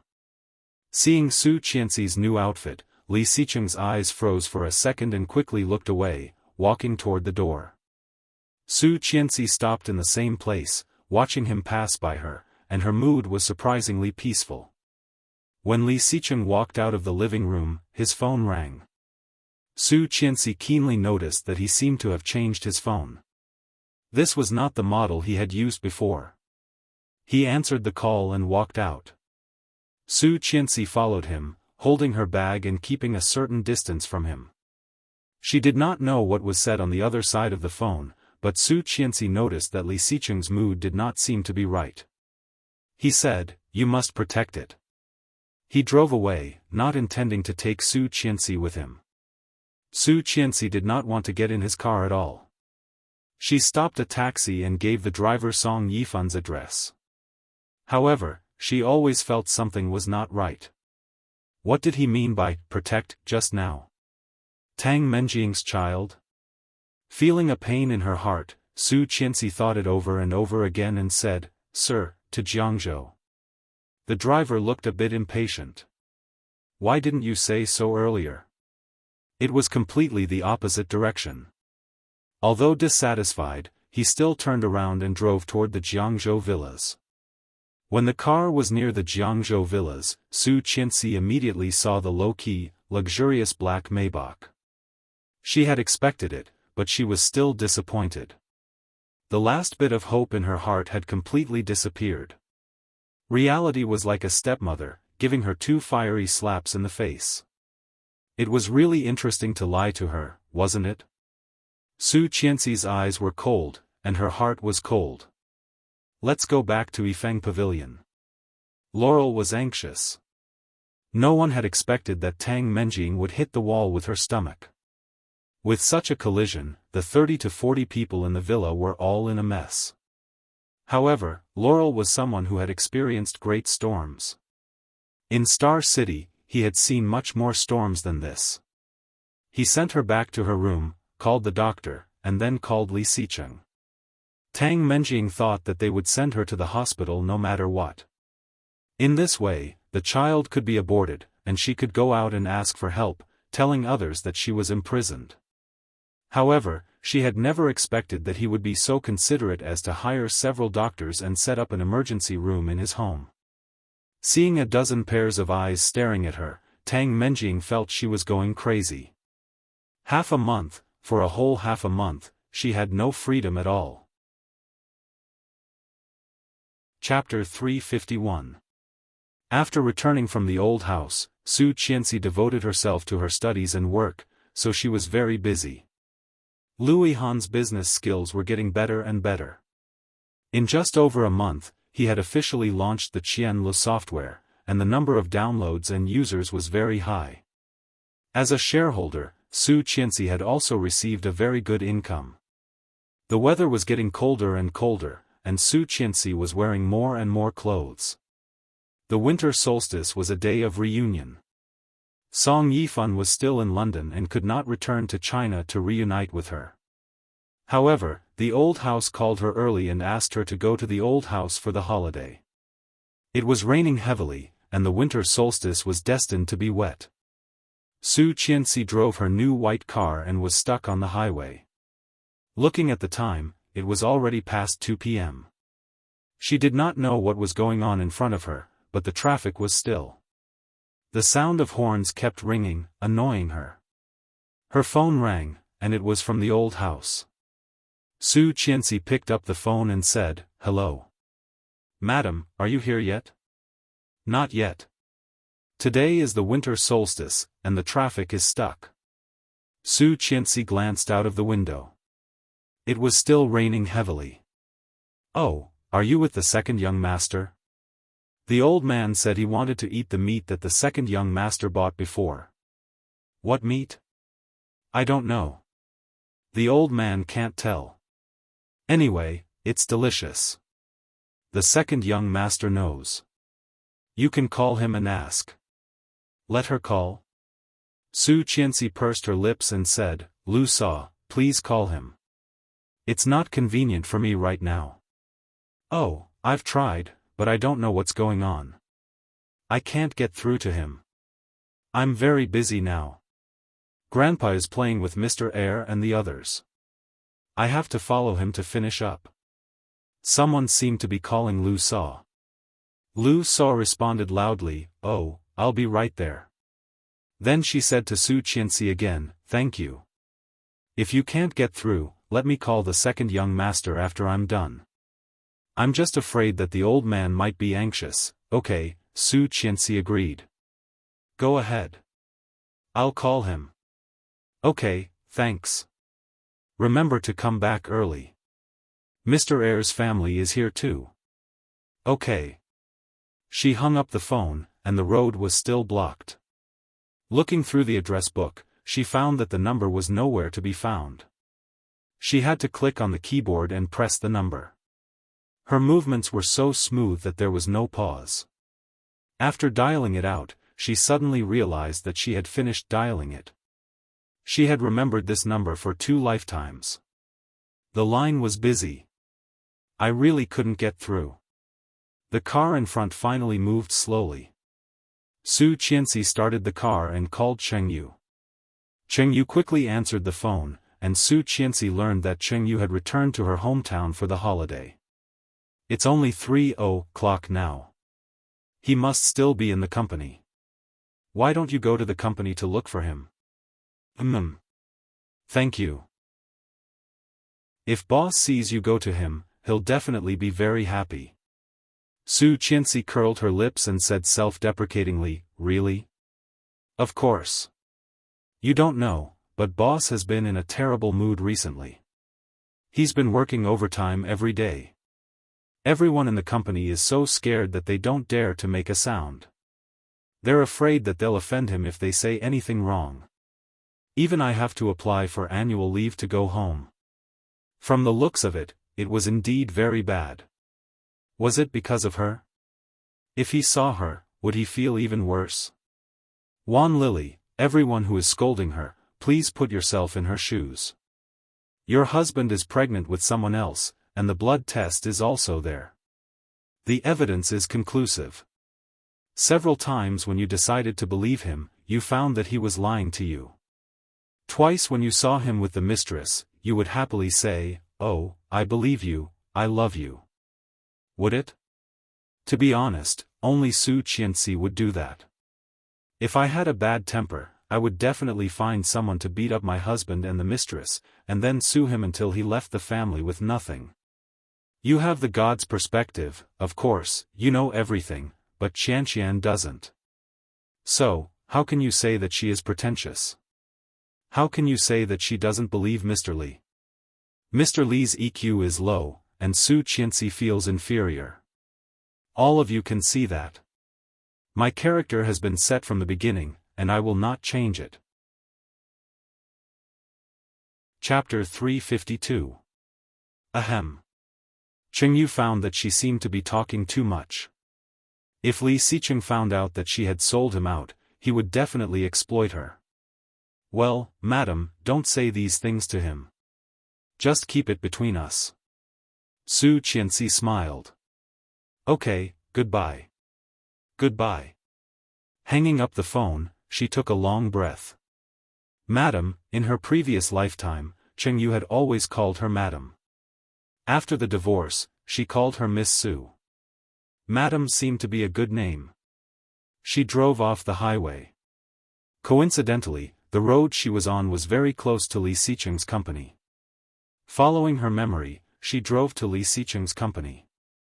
In less than 2 minutes, she saw the building with a unique shape. The Li Group was also one of the landmarks in Kingstown. Su Qianxi stopped the car and walked in. The receptionist recognized her at a glance and said, "Madam." Although it was the first time that Su Qianxi had come to Li Xicheng's company, her name and appearance could be recognized by everyone in Kingstown. Su Qianxi smiled and asked, "I am looking for Li Xicheng. The president is in the conference room on the top floor. You can go directly to the special elevator here." "Thank you." Su Qianxi went directly to the top floor and was very familiar with the layout. In her previous lifetime, she had been here many times. Walking in easily, the people in the secretary's office were slightly surprised to see her. However, they all knew who she was. They hurriedly took her to Li Xicheng's office and gave her the best coffee. "Boss is in a meeting. Do you want me to go inform him?" a secretary said. "There's no need. I'll wait here for a while. You go ahead with your work." "Thank you." "You are welcome. I will go first." "Thank you." The secretary looked at her and was so excited that her face was flushed. Before the door was completely closed, the secretary screamed, "She is so beautiful." Su Qianxi curled her lips and took a sip of the coffee. She felt inexplicably nervous. When he came over later and saw her, would he be surprised? Would he be surprised? What should she say? "Long time no see. Hello?" It seemed a bit strange, her heart racing. She suddenly regretted listening to Chengyu and coming here to find him. Would he think that she was here to express her goodwill to him, so she purposely came to see him? However, she only came to his company because she couldn't get through to her grandfather's phone. If he misunderstood, it would be very awkward, right?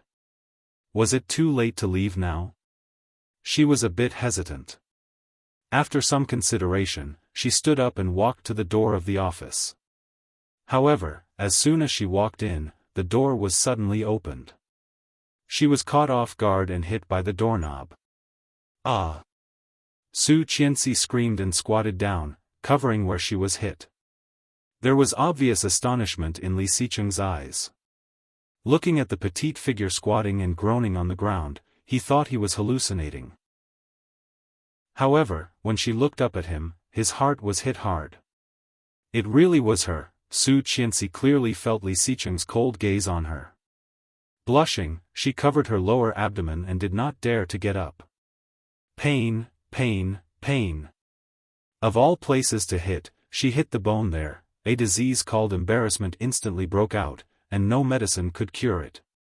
Seeing her painful face, Li Xicheng resisted the urge to check where she was hurting and whispered, "What's wrong?" Chapter 353. Li Xicheng's cold face suddenly cracked. "You do?" Su Qianxi's face became even redder. She stood up and said in pain, "Why didn't you knock before coming in?" "It hurts." This action was a bit obscene, and Li Xicheng couldn't help but look at it. He said calmly, "This is my office." Su Qianxi was suddenly speechless. Feeling his gaze, she immediately turned around and rubbed her wound with her coat. Li Xicheng was speechless and said in a low voice, "Mind your image." Then he closed the door and walked to the desk. "What are you doing here?" "Looking for you," Su Qianxi said matter-of-factly. "Grandpa said he wanted to eat the meat you bought for him last time, but he couldn't get through. Lu Sa asked me to find you and take it back." Su Qianxi said matter-of-factly, but she soon realized something was wrong. Li Xicheng glanced at the phone on the desk. There were more than 30 missed calls. Picking up the phone, he found that most of them were business calls. Only 3 of them were from the old house and her. Picking up the phone, Li Xicheng said quietly, "Got it." "Okay." His attitude made Su Qianxi feel a bit disappointed. She stood up and felt that it was not very painful anymore. Picking up her bag on the sofa, she said, "Then I'll go." "Sit down." Li Xicheng did not look up. "Let's go together later." "No, I have my own car." However, Li Xicheng had already walked over and pressed her down again. Su Qianxi wanted to say something, but she saw him make a gesture to keep quiet. Then, he said in fluent English, "So busy." After the meeting, he had to return calls. Su Qianxi wanted to get up but was held down by his hand. Her heart fluttered. Did he want to make her stay? With this idea, Su Qianxi felt a bit restless. Sitting on the sofa, she pretended to be calm. When he finished the call, it was already more than 10 minutes later. Su Qianxi looked at him and asked, "Why don't you let me go?" Looking at her with his deep eyes, Li Xicheng's expression was a bit cold. "It's a holiday. Let Grandpa be happy." Su Qianxi felt her heart was soaked with vinegar, feeling a bit disappointed. Oh. So that was it. Indeed, Grandpa was already so old, and he couldn't bear to see his children and grandchildren quarrel. Grandpa knew that she had been in a cold war with him for more than a month. Suddenly, an inexplicable possibility popped up in his mind. Did Grandpa do it on purpose today? Li Xicheng glanced at her and picked up her bag. "Let's go." He was already out of the door, and she followed him. Clearly aware of the envious eyes of the secretaries, she gradually slowed down. Wouldn't he be unhappy? In his previous life, he hated it the most when she walked around him ostentatiously. Given their current situation, would they? Thinking of that, she had slowed down a lot, watching him walk fast, deliberately keeping a distance from him. Li Xicheng pressed the elevator button and found that she was not behind him. When he turned around, he saw the hesitation in her eyes. He arched an eyebrow, and his eyes darkened. He said unhappily, "Do you want me to go over and hug you?" The secretaries jeered, and Su Qianxi's face instantly blushed. She trotted quickly in her high heels and followed him into the elevator. At the moment when the elevator door closed, Su Qianxi heard a voice. "This is so happy." Chapter 354. At the moment when the elevator door closed, Su Qianxi heard a voice. "This is so happy." The elevator door closed, cutting off all the sound. Su Qianxi sighed. It turned out that in their eyes, she was also happy. However, why could she not feel it herself? Instead, she was full of sadness. "Where is your car?" The sudden voice made Su Qianxi a bit dazed, but she quickly reacted and replied, "At the door." Li Xicheng heard that and pressed the first floor button. Silence. The elevator was so quiet. The only thing he could hear was the sound of the elevator descending. Ding! When the elevator reached the first floor, Li Xicheng walked out first, followed by Su Qianxi. Many people looked at them. Su Qianxi was a bit nervous, following Li Xicheng with her head slightly lowered. Suddenly, Li Xicheng stopped, and Su Qianxi did not stop and bumped into him. Ouch! Su Qianxi covered her nose, and the soreness made her tear up. Looking up, her eyes were full of accusation. Li Xicheng glanced at her casually and took an umbrella from the umbrella rack on the side. A big umbrella. When she arrived, the rain was much lighter. The car was parked at the door. She had just run in without an umbrella. But now, the rain had resumed, and the road was flooded with water. People were in a hurry. Just as she was about to reach for an umbrella, he grabbed her hand and pulled her forward without any explanation. "Hey, wait." Su Qianxi was almost carried under his arm, and her feet were a bit unsteady in her high heels. Li Xicheng did not listen and dragged her forward. After opening the big umbrella, he put his arm around her neck and walked to her car. Su Qianxi was a bit dazed. How did he know that this car was hers? He should have never seen it. They had not seen each other for so long. "Open the door." Li Xicheng glanced at her. "It's raining hard. It's cold." She quickly unlocked the door. Li Xicheng opened the driver's door but did not get in. Instead, he looked at her. Su Qianxi immediately understood and got in. Closing the door, he went to the passenger seat and sat down. However, as soon as he sat down, his eyebrows furrowed and he said with dissatisfaction, "Why is it so small? How can it be compared to yours?" She muttered and slowly started the car. "I'll get you a bigger one later. I like small ones." The rain was so heavy that she could not see clearly, so she turned on the headlights. "I'm not feeling well." Li Xicheng looked disgusted. "It's fine as long as I like it. Why do you care so much? I thought you were used to my big ones." When she was about to argue, she suddenly thought of something.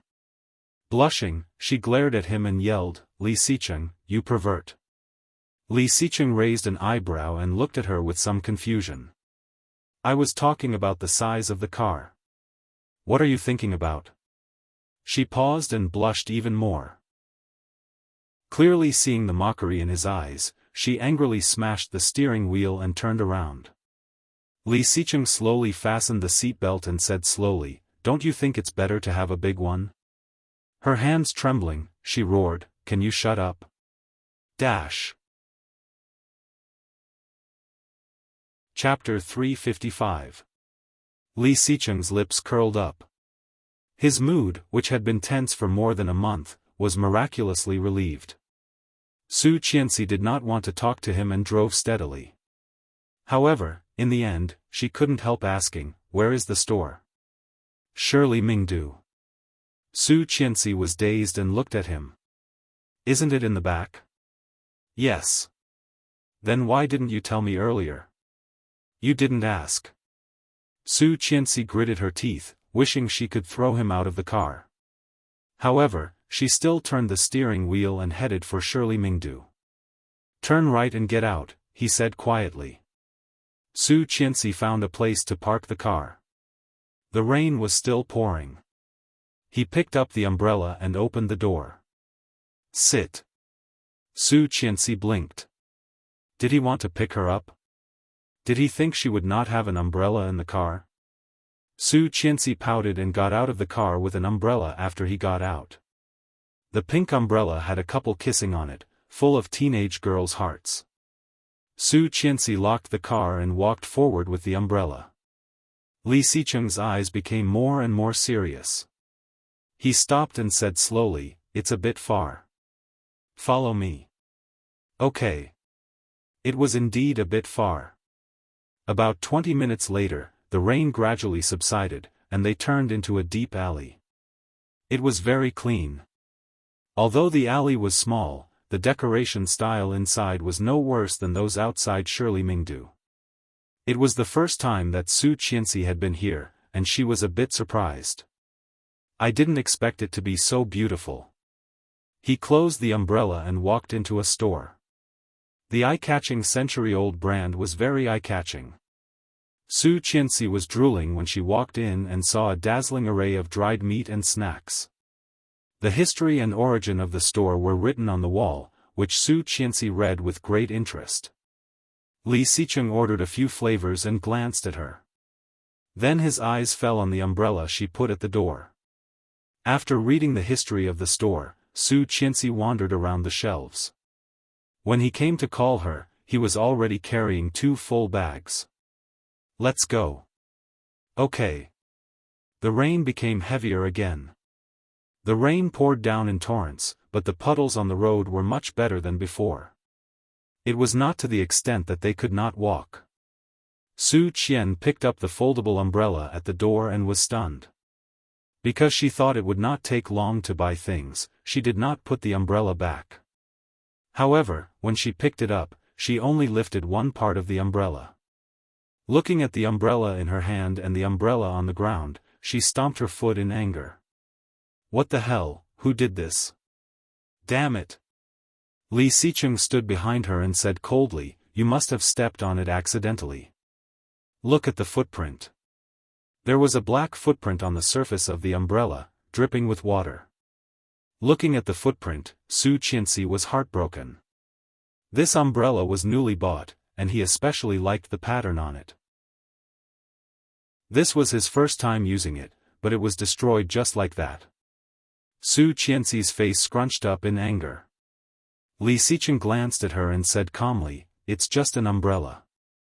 It doesn't matter if it breaks. But the rain is so heavy. Without an umbrella, I will be wet. I have one." He picked up the big black umbrella that was dripping water. "Let's go." What the hell, he was going to share an umbrella with her? Su Qianxi opened her mouth and mumbled, "In such a heavy rain, 2 people sharing an umbrella will definitely get wet." Chapter 356. Elopement. Su Qianxi blushed. "I just said wet. I also said wet bends. Is that wrong?" He looked at her seriously. Su Qianxi blushed even more. Did he just say elopement or wet? Although Southerners might not pronounce private and wet, Li Xicheng had taken an advanced Mandarin test. In order to follow him, she had taken the test in her previous lifetime as well. Could it be that she had misheard? "Let's go." He handed the 2 bags of food to her. "Protect them." Su Qianxi took them and held them in her arms. Li Xicheng was wearing a dark gray coat with a straight suit underneath. After opening the umbrella, he took her waist with his coat. Su Qianxi's body stiffened and she struggled. "What are you doing, going home?" Li Xicheng's warm breath was on her ear. Su Qianxi felt her face was burning. He said in a low voice, "Protect the food. Don't let Grandpa wait." So, she protected the food, and he protected her? Thinking of this, Su Qianxi's heart raced. He took her down the stairs. Seeing her pink ears, Li Xicheng's cold eyes became softer, and he wrapped his coat tighter around her. On the way, no one spoke. Su Qianxi felt warm all over. Holding the food tightly in her arms, she was surprised that no water splashed on her. When they returned to the car, Su Qianxi found that Li Xicheng's back was soaked. Seeing him take off his coat, Su Qianxi moved her lips but did not say anything. Glancing at her well-protected body and the food, she felt warm. They did not speak on the way. When they arrived at the old house, it was almost 6 p.m. Li Xicheng went to the room to change, and Su Qianxi gave the newly bought jerky to Grandpa. Captain Li was very happy, looking at her with a satisfied smile. Su Qianxi felt a bit embarrassed and went to the kitchen to help Lu Sa make glutinous rice balls. Lu Sa wrapped the dough with stuffing, sesame, peanuts, quicksand. Su Qianxi was responsible for throwing the glutinous rice balls into the pot and scooping them out after they were cooked. When Lu Sa brought over the last bowl of glutinous rice balls, she came over and asked mysteriously, "Did you make up?" Su Qianxi paused. Seeing the mischievous smile on Lu Sa's face, she immediately thought of the phone call she just had and nodded. Sort of. At the very least, their relationship had broken the ice, hadn't it? Finally, the clouds have parted to see the moon. Recently, the old man has been worried to death. Sigh. That's good. I think the old man will let you stay for the night. I've already prepared clothes for you. Thank you, Lu Sa. Don't stand on ceremony. Hey, it's cooked. Hurry up and scoop it up. Don't break it. Su Qianxi looked at the dumplings in the pot and quickly scooped them up with a colander. He distributed the glutinous rice balls according to their heads, but before he could take them out, he heard a commotion outside. It sounded like they were quarreling. She was shocked and ran out of the kitchen. She immediately saw Mrs. Tang yelling at Li Xicheng like a shrew, "Li Xicheng, you bastard, give my daughter back. Where did you hide her?" Mrs. Tang looked a bit agitated. With red eyes, she looked at Li Xicheng as if he was her enemy.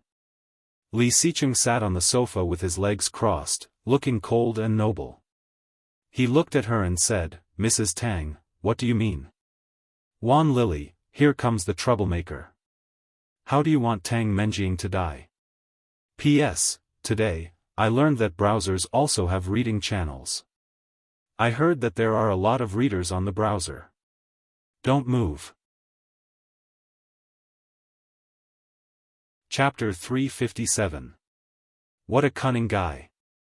She should have known that, given the boy's character, even if he really liked Tang Menjing, he would never compromise under their threat. At the time, she did not think much about it. Later, she found that Tang Menjing had not been home for more than 2 months and could not get through to her. Although she had texted and chatted with her, Tang Menjing had not even sent a voice message. Other than telling them that Li Xicheng had given her a villa, she had not heard from her again. Mrs. Tang suddenly realized that Li Xicheng was fooling them. He was so anxious that he immediately rushed over in a hurry. Seeing Li Xicheng's calm look, Mrs. Tang trembled with anger and yelled, "Stop pretending. Where did you hide her?" Her voice was sharp and hysterical. "You'd better give my daughter back, or I will sue you." "Sue me?" Li Xicheng crossed his arms and did not panic at all. Sitting on the sofa, he was extremely calm. "Sue me for what? Where is the evidence?" Mrs. Tang paused and immediately yelled, "Do I even need evidence? My daughter was taken away by you. She has not contacted us for such a long time. You must have locked her up. Let me tell you, this is illegal imprisonment. Mrs. Tang, there must be evidence for everything. You have no evidence. We can sue you for slander."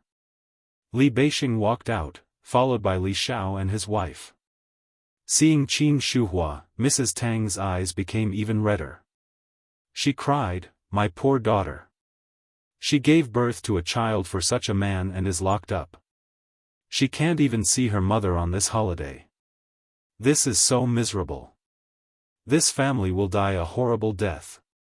Oh my God." Li Xiao's brother, Li Sheng, and his family were all in the backyard. There was some distance between the living room and the backyard, but Mrs. Tang was so loud that Li Weiya heard the noise and ran out. Hearing the noise, Old Master Li also walked out with his walking stick. He stomped his walking stick on the ground and said angrily, "Why is it you again? I told you, the Li family no longer allows people from the Tang family to come." Mrs. Tang cried even more hysterically and yelled, "Your whole family is a bunch of bastards. My daughter gave birth to a child for the Li family with a big belly. You heartless family, you just watched your little bastard lock our daughter up. There's no justice and no law." Her voice was very noisy. Li Beishing's lips twitched. He went forward and lifted Mrs. Tang up, saying, "Mrs. Tang, don't cry at a funeral on a holiday. What does it have to do with us that your daughter went missing? My daughter must have been locked up by your younger brother. If you don't believe me, you can ask him." He struggled violently and even bumped into Li Beishing. Li Beishing shrugged helplessly and looked at his younger brother. Li Xicheng remained calm and said, "I didn't. Please go back, Mrs. Tang." If Mrs. Tang did not know what kind of person Li Xicheng was, she might have been fooled by him. But she had always known that this kid was the most cunning and sinister. "I don't believe it. I don't believe it. Missing persons can be reported within 24 hours. Do you need help?" A young female voice came. She was tall and slim, looking delicate. Chapter 358. My man, those 3 words made Li Xicheng, who had been calm for a long time, feel a strong emotion in his eyes. Turning his head, he saw Su Qianxi's gentle profile. She was smiling, her eyes full of sarcasm, just like that day in bed. Li Xicheng's eyes darkened. He reached out and held her soft hand, feeling a bit cold. Su Qianxi glanced at him and then turned back to Mrs. Tang. She said in a calm voice, "Miss Tang is an adult. She has her own life and thoughts." Mrs. Tang was watching her daughter like this, and she lost her. "How can you accuse my husband of locking her up?" Yes, her man, her husband. That was quite a smooth word. Li Xicheng tightened his grip on her hand, and his eyes lit up. "Little bitch, you are not a good person either. If it were not for you, Tang Menjing would not have ended up like this," Mrs. Tang cursed. "You are trespassing. If you don't leave, I will call the police." Su Qianxi took out her phone and waved it at her. "Go ahead, call the police." Su Qianxi's eyes became even colder. She dialed the 3 numbers. "Hello, this is Li's house, number 88 in XX district. My last name is Su, and there is someone." "Enough!" Mrs. Tang roared. "You really dare to call the police? Wait and see. You heard it. Not only did she trespass, she slandered me and my husband, and threatened me." Trembling with anger, Mrs. Tang was about to grab the phone from her. However, Li Beishing was right next to her. How could she be so arrogant? Li Beishing grabbed Mrs. Tang and dragged her out. "I'm sorry, Auntie Tang. Our family is going to celebrate the new year. You can call the police to find your daughter later." Mrs. Tang struggled and yelled, but she could not get rid of Li Beishing's strength. After throwing her out, Li Beishing closed the door and locked it. "There are all kinds of people these days," Li Beishing complained as soon as he walked in, but he found the atmosphere was not right. He was holding Su Qianxi's hand, but she did not look very happy. Li Beishing walked in and teased, "I didn't expect this, sister-in-law. How domineering." He called the police just like that. "But, will the police really come later?" "I won't." Su Qianxi's smile was a bit forced. She wanted to get rid of his hand, but he did not move. "Time to eat. I have something to say to you. Let's talk after dinner." "I can't wait." Li Xicheng stood up and pulled her toward the room. Su Qianxi exclaimed and stumbled to keep up with him. Feeling the ambiguous looks from the elders and cousins around her, her heart was pounding, and she shrank her head. He dragged her into the room and closed the door behind him. "What do you want to say?" Before she finished, her words were drowned in her mouth. Her eyes widened, she subconsciously struggled. However, he put her hand down and deepened the kiss. She could clearly feel his joy and excitement. His initial struggle gradually softened. Beside his ears, she could hear his slightly hurried breathing. Chapter 359. Just when Su Qianxi thought she was about to suffocate, he let her go. Su Qianxi collapsed in his arms, panting. "Do you know, I'm so happy." His deep voice and warm breath were all gently teasing the limp body. Su Qianxi felt a bit weak. Lying on him, she asked, "What are you happy about?" Li Xicheng did not speak again, but his dark eyes were full of excitement, shining brightly. Su Qianxi blushed under his naked gaze. She looked away and asked the question she wanted to ask, "Isn't Tang Menjing in your house in Jiangzhou?" Li Xicheng's eyes flashed and he asked, "How do you know?" "I saw. You went to see her." "Went to see Tang Menjing?" "That was more than a month ago." Li Xicheng narrowed his eyes. All the things that he had been unable to figure out suddenly connected, and he suddenly felt enlightened. "So, you sentenced me to death because of this?" An oppressive aura was instantly emitted from his body, and it was cold and penetrating. Su Qianxi shrank her neck and felt guilty. She whispered, "So, you quarreled with me and hit me because you saw me visiting Tang Menjing. Because of this, you think Tang Menjing's child is really mine, right?" Yes, he guessed right. However, why did Su Qianxi feel so guilty when he said it all out? He was clearly in the wrong first, so why should she feel guilty? He made it sound like it was her fault. Su Qianxi raised her head, looked at him and said, "Isn't it?" He gazed at her deeply, suddenly lowered his head and bit her neck. She frowned in pain and struggled with her hands, yelling, "Li Xicheng, let go." Hearing that, he did ease up a bit, sucking her neck. The tip of his tongue gently swirled on the tender flesh, and she shivered. Her whole body was limp, and she collapsed. Li Xicheng lifted her up with his thigh and made her face him. He whispered, "Why are you thinking about it? I've said it many times, it wasn't me. I did lock Tang Menjing up. The villa in Jiangzhou has been transferred to her name to cover Tang Zhenghao's site. Otherwise, why do you think they only found out now that Tang Menjing is missing?"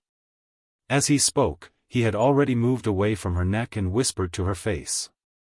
Su Qianxi was tickled by his hot breath, and her breathing became more rapid. "I locked her up because I wanted her to give birth to the child to prove my innocence. Amniocentesis requires absolute calmness and obedience of the pregnant woman." Tang Menjing reacted violently when she heard that and refused to take the amniotic fluid again. "I cannot prove my innocence without a DNA test." That DNA test was forged by Rong Rui.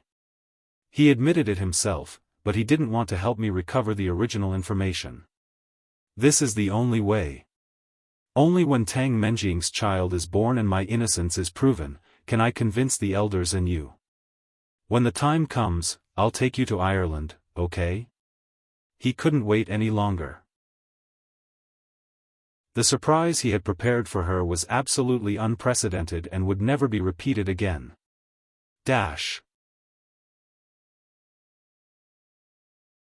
Chapter 360. Su Qianxi felt weak all over, her body trembling. Li Xicheng chuckled and kissed her earlobe. Shivering even more, she looked up and narrowed her eyes. Li Xicheng had a smile in his eyes. This woman was so sensitive. Going to Ireland. Wedding? Yes, wedding. Didn't you say? You forgot, I said it out of anger. Su Qianxi's eyes were red, and suddenly full of tears, they fell. Li Xicheng covered her face with his big hand and gently wiped away the tears. Don't cry. There are elders waiting for us outside for dinner. Su Qianxi pursed her lips and cried even harder. Is what you just said true? Why would I lie to you? I thought you loved Tang Menjing. Li Xicheng wiped away her tears and said unhappily, what you said is the biggest insult to yourself.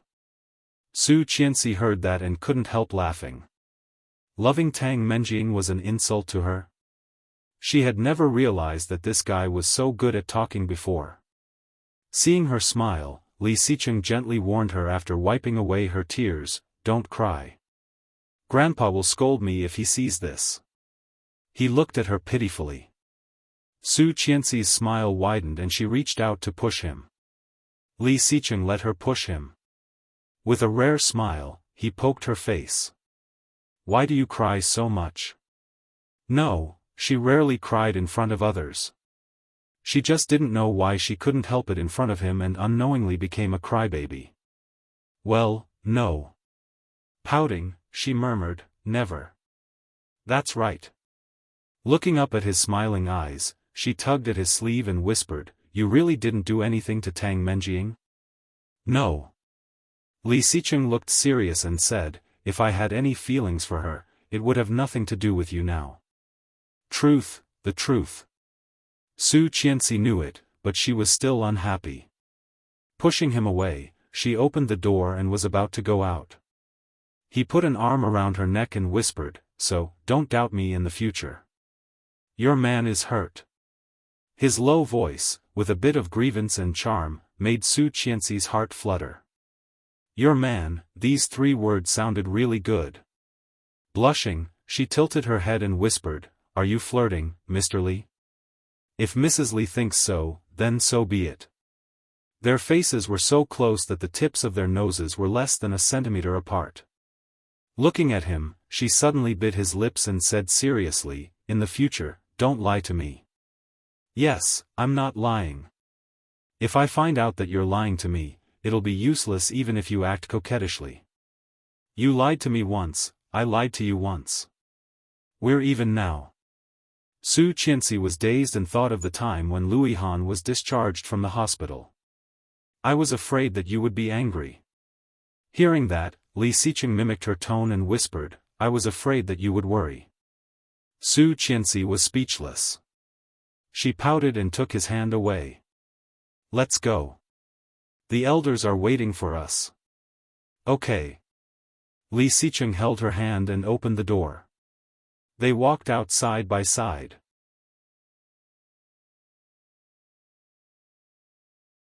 Chapter 361. Gratified, satisfied, shocked, and flirtatious, all kinds of gazes converged. The deer couldn't help blushing and gave him a glare. Aya, this little deer is too naughty. Li Beixing teased. Hurry up and bring your little deer over to eat. Li Sheng's youngest son, Li Weiya's 5-year-old brother, heard that and looked left and right, asking, how come I don't see it? Where is the deer? The whole family couldn't help laughing. Li Xicheng walked up, rubbed his little head, and said with a straight face, that's mine. Don't even think about it. The little guy pouted and looked disgusted. Stingy second brother, I just want to see it. It's not like I can eat it. Humph, if you don't want to see it, then don't let me see it. I don't want to see it anyway. The whole family burst into laughter, and Su Qianxi blushed the most. Turning her head, she decided not to stay there and went to the kitchen to help Lu Sa set the dishes. This winter solstice reunion dinner was a happy one. Su Qianxi had never had such an atmosphere. There were family, lovers, and even her heart was warm. After dinner, Grandpa suggested that they spend the night here, and Li Xicheng directly agreed. Su Qianxi did not know about it until she helped Lu Sa clean up. Although she had expected it, she still felt a little shy after not being together for more than a month, and her face was unconsciously hot. She went out for a walk with Grandpa. When she came back, Li Sheng's family had already left. Su Qianxi went back to her room and found Li Xicheng in a video conference. Seeing her come in, Li Xicheng just glanced at her and then continued to work. Su Qianxi rummaged through the closet, took out a set of pajamas, and then went straight to the bathroom. After coming out, Li Xicheng was still busy, so she took out the tablet from her bag, plugged in the headphones, and lay on the bed to watch a movie. It was an indie film that was popular some time ago, starring Deng Chao. When she saw the pig forcing a smile and wishing Swallow well, she couldn't help feeling sad. Swallow got in the car, and the pig finally couldn't help chasing after her, crying, "Swallow, how can I live without you?" Su Qianxi burst into tears and couldn't help crying. Suddenly, she felt his hot breath on her ear.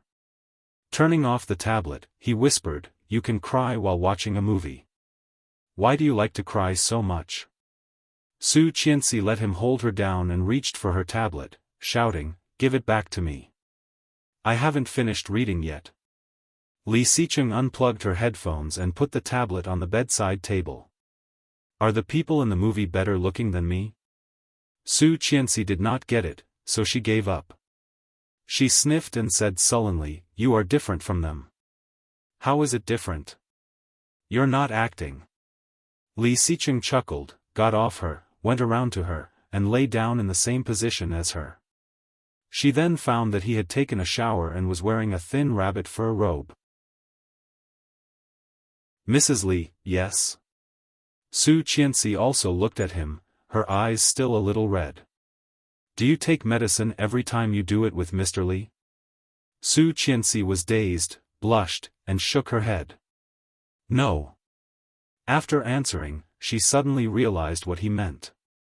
Every time, he did not take any safety precautions,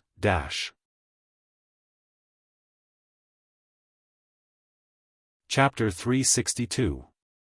Subconsciously, she touched her belly and sat cross-legged. She blinked and said, "Is it a safe period every time?" Li Xicheng was lost in thought and began to count with his fingers. Su Qianxi blushed and patted his hand. "What are you talking about? You can remember when it was?" "That's not true." "Yes." Li Xicheng frowned. "We've only done it a few times. How can I not remember?" Then he sighed. "We've been married for so long, and we've only done it once, twice, 5 times. It would have been fine if he did not count." Now that he did, Li Xicheng felt wronged.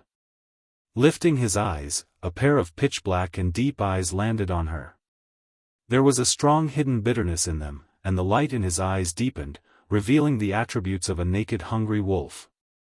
She felt a bit scared and immediately shrank back.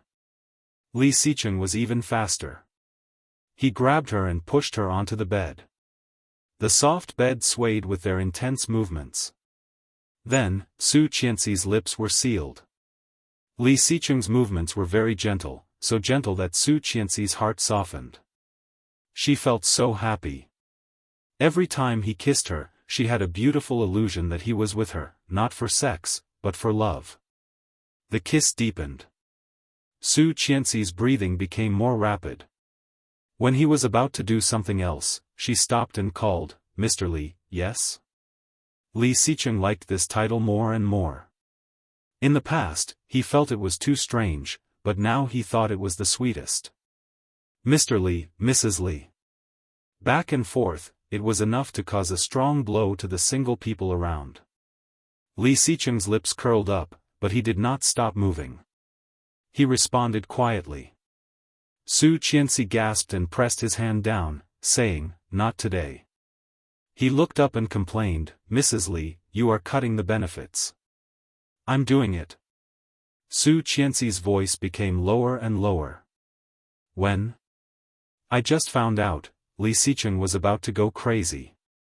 Gritting his teeth, he grabbed her hand as a punishment and bit her white and tender finger. Su Qianxi's fingers shrank. Her eyes were apologetic and full of interest. "Little rascal." He pulled her up and moved her to the side of the pillow. Putting an arm around her waist, he whispered, "Sleep. Behave." Su Qianxi saw his embarrassed look and was in a bad mood. She chuckled. Don't laugh. However, she smiled even more happily. Burying her head in his chest, she couldn't help but smile. Finding a comfortable position in his arms, she closed her eyes contentedly. The Tang family wouldn't let the matter rest if they couldn't find Su Qingsang after making a scene in the Li family. Li Xiqing had expected this, so when he saw a bunch of reporters at the door of the company, his expression did not change much. Seeing Li Xiqing's car coming, the reporters rushed over like crazy. The building security guards were not to be trifled with. They immediately came forward and pushed all the reporters away, protecting them in front of the car. The back door of the black Maybach was opened, and a tall and straight figure came out. He was wearing a black cashmere coat and a dark checkered suit, looking noble and indifferent. Faced with the overwhelming number of questions, Li Xiqing glanced around coldly. Immediately, he turned around and put one hand on the back seat of the car, while the other hand was on the roof, in case the head of the person inside was hit. Even though her expression was cold, her actions were still filled with tenderness. This caused the surrounding reporters to exclaim in surprise. Chapter 363. There is someone else in the car. Who is it? Someone yelled, and all eyes focused on the back seat of the luxury car. Everyone saw a white, soft hand put on Li Xiqing's. Then, she was wearing light green high heels, a light green skirt, and a long, cream-colored coat. Her black hair was tied into a ponytail. Perhaps because of the heat in the car, her face was a bit red. Taking a closer look, people found that her skin was unbelievably smooth. Her delicate and beautiful facial features were extremely familiar to the media. It's Mrs. Li. It really is Mrs. Li. Mrs. Li, I heard that Mr. Li has a mistress. Did you know about this? At the press conference last time, Miss Tang said that she was pregnant with Mr. Li's child. Now, I heard that he has a mistress. Did you know about this? Mrs. Li, people were constantly taking photos. She frowned and reached out to hold his arm. Gathering her coat, she looked particularly calm and said, he is not blind. Li Xiqing looked at her and said, he is not blind. His words silenced all the voices. Li Xiqing's cold eyes became softer and he whispered, let's go. Okay. Led by Li Xiqing into the company, Su Qianxi was surrounded by all the jealous gazes and was taken to the top floor. Su Qianxi's words had caused a stir on Weibo. Her fans had skyrocketed by millions, almost as many as those famous bloggers on Weibo. The news that Tang Zhenghao had sent out to smear Li Xiqing and the Li Group was all swept away. In the office of the president of the Tang Group, Tang Zhenghao was furious and slammed a stack of documents down. Bastard! Last night, he had sent someone to spread the news that Li Xiqing was keeping a mistress in his house to all the bloggers and paid a lot of money to spread the news. Who would have thought that one sentence from a little girl would ruin all the effort and money he had invested? The young female secretary pushed up her glasses and said, there is someone behind the Li Group. Hacker Z works for Li Xiqing, so it is expected that we can't beat him on the internet. How could Tang Zhenghao not understand this logic? But he couldn't take it anymore. He gritted his teeth and said, go, find 2 private detectives and have them follow him 24/7. Also, send the number 1 paparazzi and the number 1 gossip eye. I don't believe I can't find my daughter. The secretary nodded. Yes.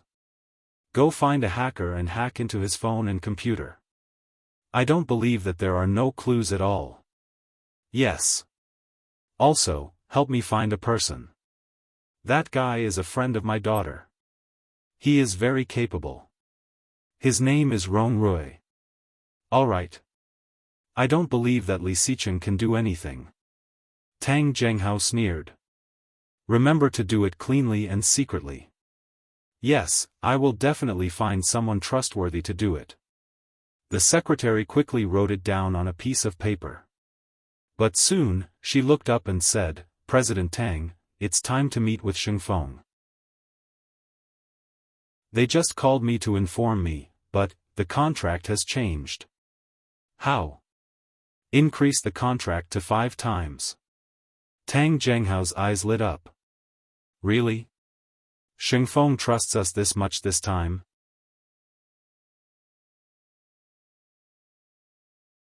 Chapter 364. Ha ha ha. The order has increased by 5 times, so of course, the penalty fee has also increased by 5 times. Did you get the materials I told you about a few days ago?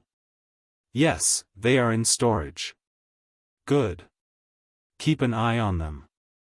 Contact Germany and tell them that they may get 5 times the materials at any time. Tell Xiaofan that I will be there soon. Okay. The secretary nodded. However, I feel a bit strange. Xiaofan has cooperated with us so many times, but they have never given us such a large order. What happened this time? Tang Zhenghao frowned. The secretary smiled and said, "This shows that they have recognized our strength. The Tang Corporation is considered a veteran. Although it was hit by the Li Corporation 2 years ago, its development in the manufacturing industry in the past 2 years is no less than that of the Li Corporation. Perhaps this is our turning point?" Hearing that, Tang Zhenghao was very satisfied and smiled happily. Go do what you need to do. After the secretary went out, Tang Zhenghao tidied up and went out as well. He looked very pleased with himself. If they were able to complete this deal, it would be the biggest profit that Tang Corp had made in the past few years. Su Qianxi was famous. Unprecedentedly famous. She was not from the entertainment industry, but in just one day, she had become more popular than any other star on Weibo. Some media directly made a list of Su Qianxi's family background, with a striking title, counting the true identity of the rich wives. The names of Su Qianxi and the international pianist Song Yifan were at the top, attracting a lot of attention. In the capital military, Song Yifan's daughter? Rong Haiyue looked at the news on his phone and clicked on it. He was immediately attracted by the soft and delicate face. With a smile on her lips, she looked young and energetic, satisfied, and stubborn. Rong Haiyue was fascinated. After a long while, his eyes fell on the wedding photo on the table. In the wedding photo, Rong Haiyue was smiling contentedly, while the woman next to him was smiling coldly and indifferently. Her facial features were so similar to this girl's. However, this was Song Yifan's daughter? The hand holding the phone suddenly tightened. Rong Haiyue sat up from the chair and walked outside. Rong Anna was about to go out. When she saw Rong Haiyue, she shouted, "Dad, are you going out?" Rong Haiyue responded, "I'm looking for your mother." "Where is she?" "Oh, Mom went out early in the morning." "You call her, I'm going out first." "Mua bai, Dad." Her witty words made Rong Haiyue's depressed mood a little better. His eyes softened and he said, "Go." Rong Anna left with a smile. Rong Haiyue picked up the phone and dialed his wife's number. The call was quickly picked up. "Hello? Where are you?" "Art Center, Symposium," he said simply. "When are you coming back?" "What's the matter?" His tone was indifferent and distant. Rong Haiyue held the phone tightly, but he still smiled and said half-jokingly, "I miss you." After a moment of silence, he said, "Rong Haiyue, I am very busy." With that, the call was hung up. Rong Haiyue's lips curved into a self-deprecating smile. He clicked on the message bar and sent her a message, "I'm going to Kingstown for half a month." The other side quickly replied, "Have a nice trip." Sender, I love Xian. Rong Haiyue stared at these words for a long time before he slowly looked away, his eyes dim. This is the first time I've updated so much at once. Are you surprised? Is there any reason not to recommend me? Give it to me.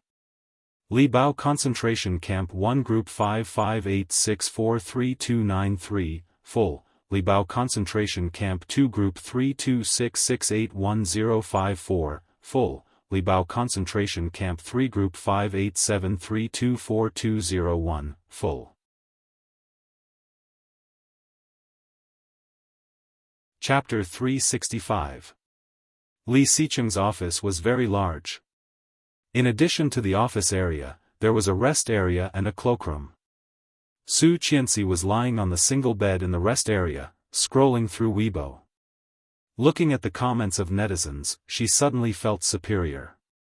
Seeing the number of fans increasing, Su Qianxi looked a little excited and shouted, "Mr. Li, do you think I will be popular if I become a Weibo celebrity? I have a lot of fans now." Not far away, Li Xicheng looked up from a thick stack of documents and saw that she had one foot on the bed and the other on the table. His lips twitching, he said quietly, "Mrs. Li, mind your image." Su Qianxi did not care at all and did not look up. There is no one else here. This position is comfortable. This position was comfortable. Li Xicheng suddenly thought of her position. His mouth was dry and his eyes were burning. "It seems that you want to try it." Su Qianxi was dazed, looked up, and suddenly blushed. "Pervert." Li Xicheng curled his lips slightly. When he was about to say something, he heard a knock on the office door. "I will deal with you later. Come in." Su Qianxi quickly put her feet down and lay upright. Cheng Yu glanced at the expressions of Li Xicheng and his wife and suddenly felt humiliated. She coughed and said, "Boss, it's all done. Tang Zhenghao has already met with people from Shengfeng." "Yes. Luo Zhan said that he caught a hacker hacking into your phone and computer and has taken care of it." "He drove them away?" "Yes." Li Xicheng raised an eyebrow. "That's all? How can that be? We should return the favor." Hearing such meaningful words, Cheng Yu shivered and asked, "What do you mean?"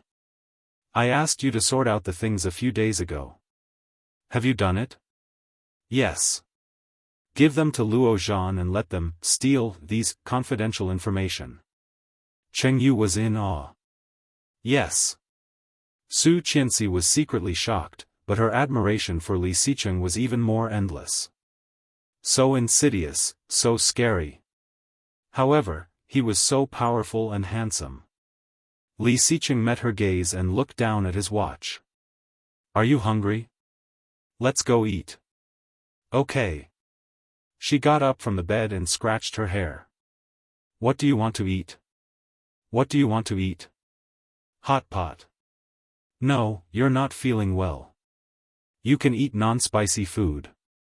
Can you stand it?" He glanced at her. She pouted. "I'll just eat a little." "Be good and eat something else." Cheng Yu stood there and wanted to cry. "You can't play like this." His mouth was stuffed with a mouthful of dog food, and his heart was bleeding. "Let's eat McDonald's then." "No, this kind of thing has no nutrition." "Then Pizza Hut." Li Xicheng said, "There's a new congee restaurant nearby. It's not far. I'll take you there." "Oh, okay." Su Qianxi actually had a good impression of the porridge. "Would you like to join us, Assistant Cheng?" "No, no, no. You guys go ahead. I'll eat by myself." Before eating, she had already been showered with food.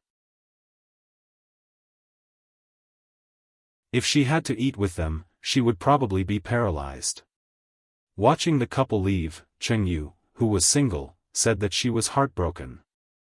She accepted her fate and ordered takeout with the mobile app, and then continued to work. Not far from the congee restaurant, Li Xicheng and Su Qianxi walked side by side.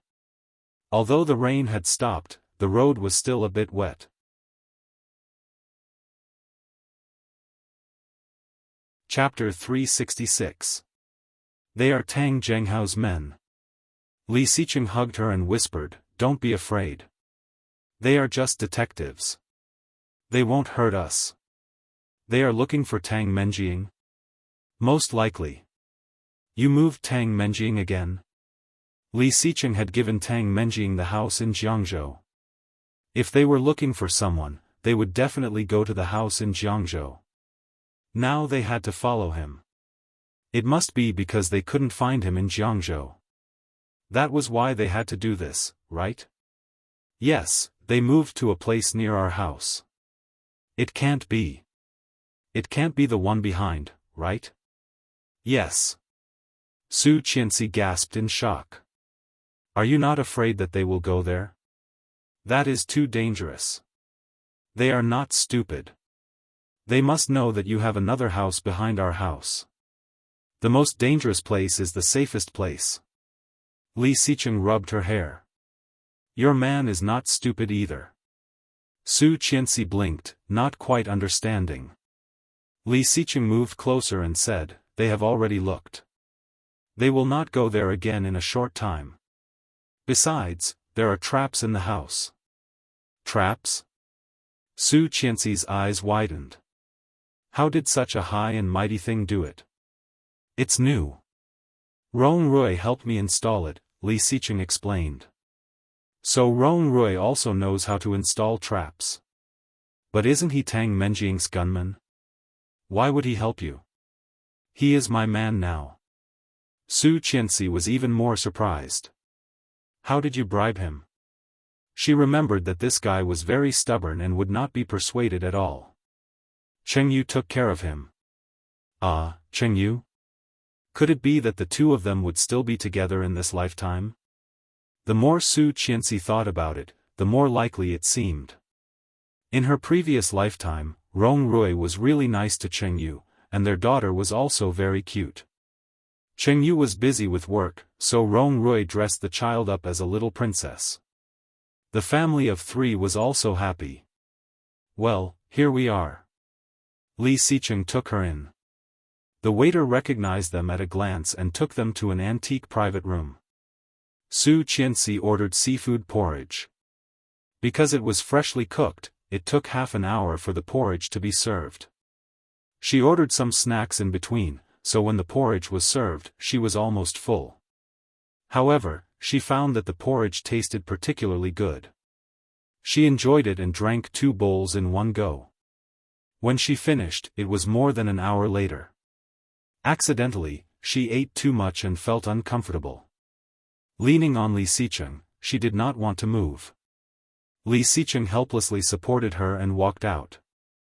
Li Xicheng felt a bit helpless and helped her out. Although this one is new, the taste is very good. If you come to Kingstown, you must try the specialties of Kingstown. Otherwise, it would be a wasted trip. A slightly fat middle-aged man led a tall and strong middle-aged man into the restaurant. Li Xicheng, Su Qianxi's Tong, and Xichenged. Cheng, Li, and Heng, I Teet, I Chenged. Seeming to notice his gaze, Su Qianxi looked up at him. The middle-aged man in front of her had a cold and reserved temperament. When he glanced around, his eyes were like an eagle, full of sharpness. He didn't do it on purpose, it was just a habit.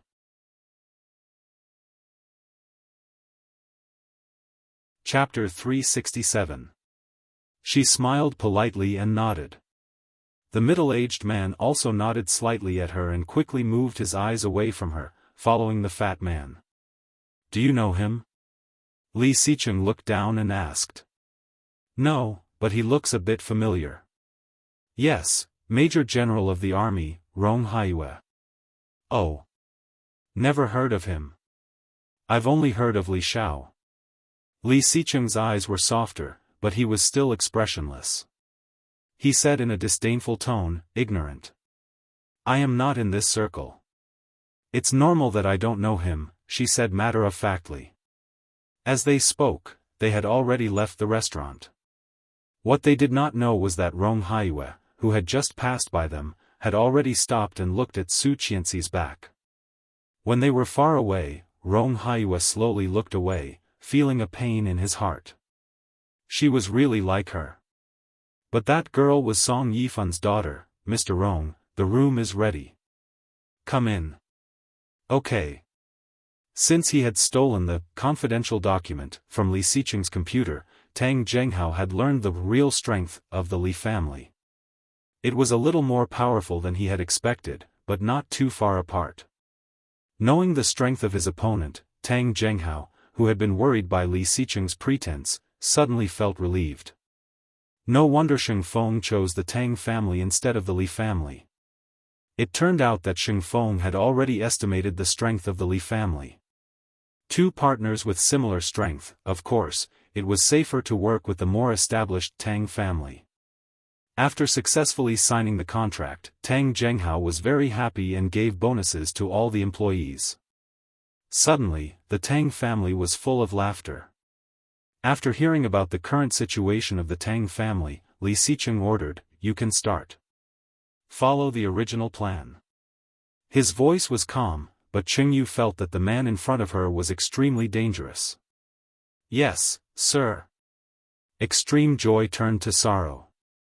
Less than 3 days after the bonuses were handed out, Tang Core received a shocking piece of news. The first batch of materials imported from Germany more than half a month ago was detained at the customs because they were suspected of hiding toxic substances. Seeing that the time was getting closer and closer, the factory could not start because of the lack of raw materials. Tang Zhenghao anxiously ran up and down to open up his connections everywhere. However, at this critical moment, Mrs. Tang rushed into the company and cried, "I found our daughter. I found her." Tang Zhenghao was supposed to be happy that he found his daughter. However, when he heard his wife's loud voice, his head started to hurt even more. Holding his head, Tang Zhenghao said impatiently, "Found it? Where is it?" "It's in Wuxia, behind Li Xiqing's villa. He has another mansion. Menjing is there. She is there." "Really?" Tang Zhenghao sat up, a little uneasy. "How did you know?" "Those private investigators you sent out, they took pictures. I couldn't hear their voices, so I went to find a lip reader. He said the most dangerous place is the safest place. He told Su Qianxi himself." Tang Zhenghao's mood finally improved. He stood up excitedly. "Quick, send someone to look for him." "No, I want Li Xiqing to go to jail. Now that the evidence is conclusive, I don't believe he can deny it." "So what if he is from the Li family?" "Li Xiqing is going to jail for sure." The third night watch. One night watch was made in advance of yesterday's redress of grievances, and the last night watch will be reserved for the redress of grievances in the daytime tomorrow.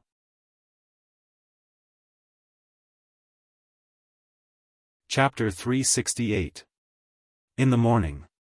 When Su Qianxi woke up, there was no one next to her. Stretching and yawning, she got up comfortably and went to the bathroom to wash up. When she went downstairs, Nanny Rong had already prepared breakfast. Li Xiqing came in wearing casual clothes and seemed to be in a good mood. Eating breakfast, Su Qianxi looked at him and asked, "Where did you go?" "In the back." Li Xiqing washed his hands and sat down in front of her. He took a sip of milk and said, "I'll take you to see a good show later." "What show?" "Let's eat first." What Li Xiqing said must be a good show. Su Qianxi finished the bread quickly and took a sip of milk.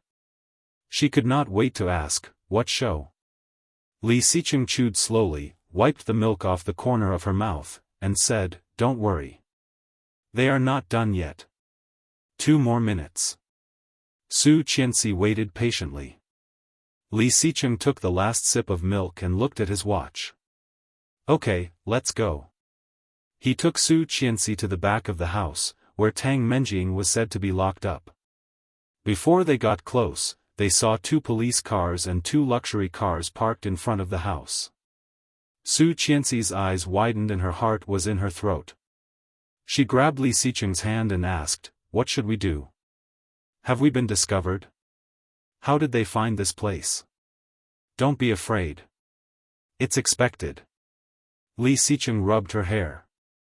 "Don't let the cat out of the bag. Calm down." Su Qianxi was a bit scared. Looking at him, she felt uneasy. Seeing her expression, Li Xicheng smiled and immediately walked forward with her in his arms. A police officer saw Li Xicheng coming and immediately looked down at the information in his hand. He walked up and said, "Are you Li Xicheng?" "Yes. We now suspect you of human kidnapping and illegal imprisonment. This is the search warrant." Li Xicheng glanced at it and did not look panicked at all. He arched an eyebrow and said, "Did you find it?" The police officer did not expect Li Xicheng to be so calm. He couldn't help but look at him thoughtfully. "We are still searching. If we find it, you will be sued by the family of the victim." As soon as he finished speaking, a few police officers rushed out of the villa, followed closely by the Tang couple. "Sir, no one's here." Mrs. Tang walked out. When she saw Li Xicheng, she immediately cried, "Li Xicheng, you little bastard! Where did you hide my daughter? Give me back my daughter." Then she was about to hit Li Xicheng. Li Xicheng took Su Qianxi in his arms and took a step back, looking at Mrs. Tang coldly. Seeing this, the policeman hurried to stop Mrs. Tang. "Where did you hide my daughter this time? Give her back to me. Give her back to me." Mrs. Tang cried hysterically like a crazy woman. Tang Zhenghao's face was gloomy. He looked at Li Xicheng and said in a deep voice, "Li Xicheng. Uncle Tang, I don't think I've done anything wrong to you. How can you say that I've imprisoned your daughter without any evidence?" "Who said there's no evidence? I have evidence." Mrs. Tang broke free from the policeman, took out her phone, and quickly found the video taken by the detectives. The video showed Li Xicheng's face clearly, including his lips, but not Su Qianxi's face. Li Xicheng's face was expressionless. His dark eyes were extremely cold. Seeing the video, he sneered.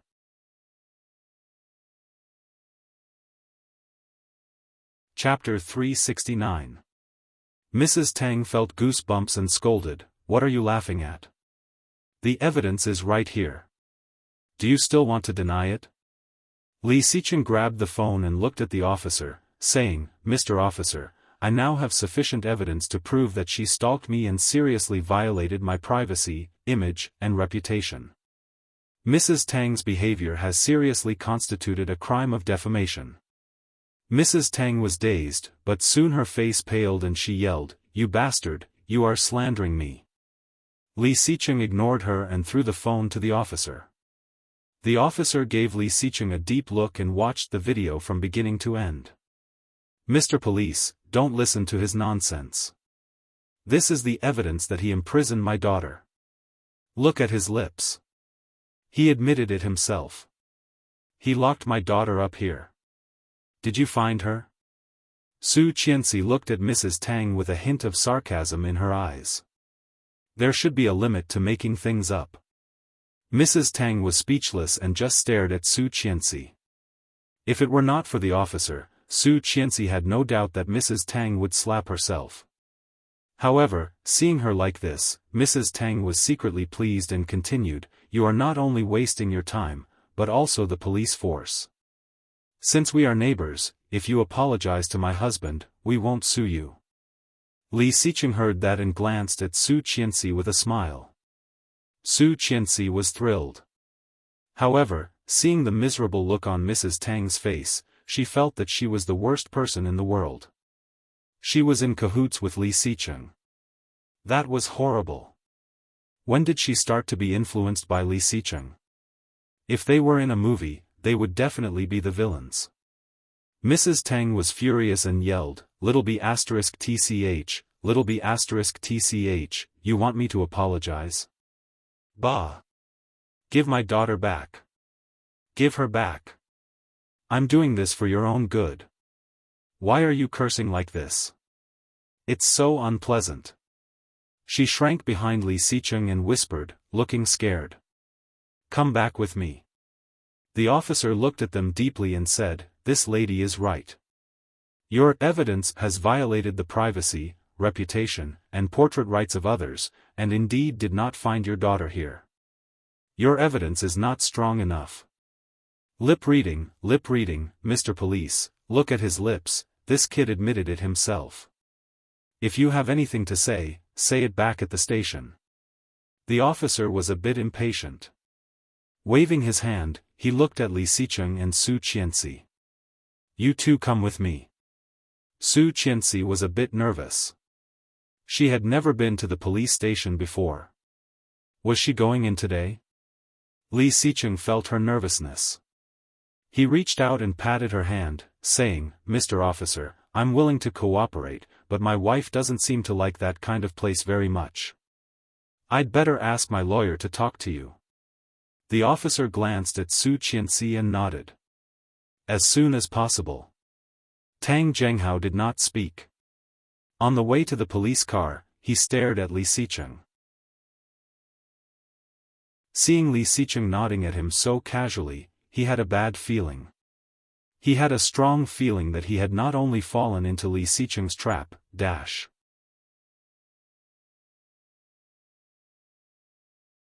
Chapter 370. Seeing the police car driving away, Su Qianxi held Li Xicheng's hand excitedly and exclaimed, Did you do it on purpose? You are so good. Li Xicheng chuckled, took her in his arms and said, Let's go. Where to? Grandpa's birthday party is coming up. Let's go pick out a gift for him.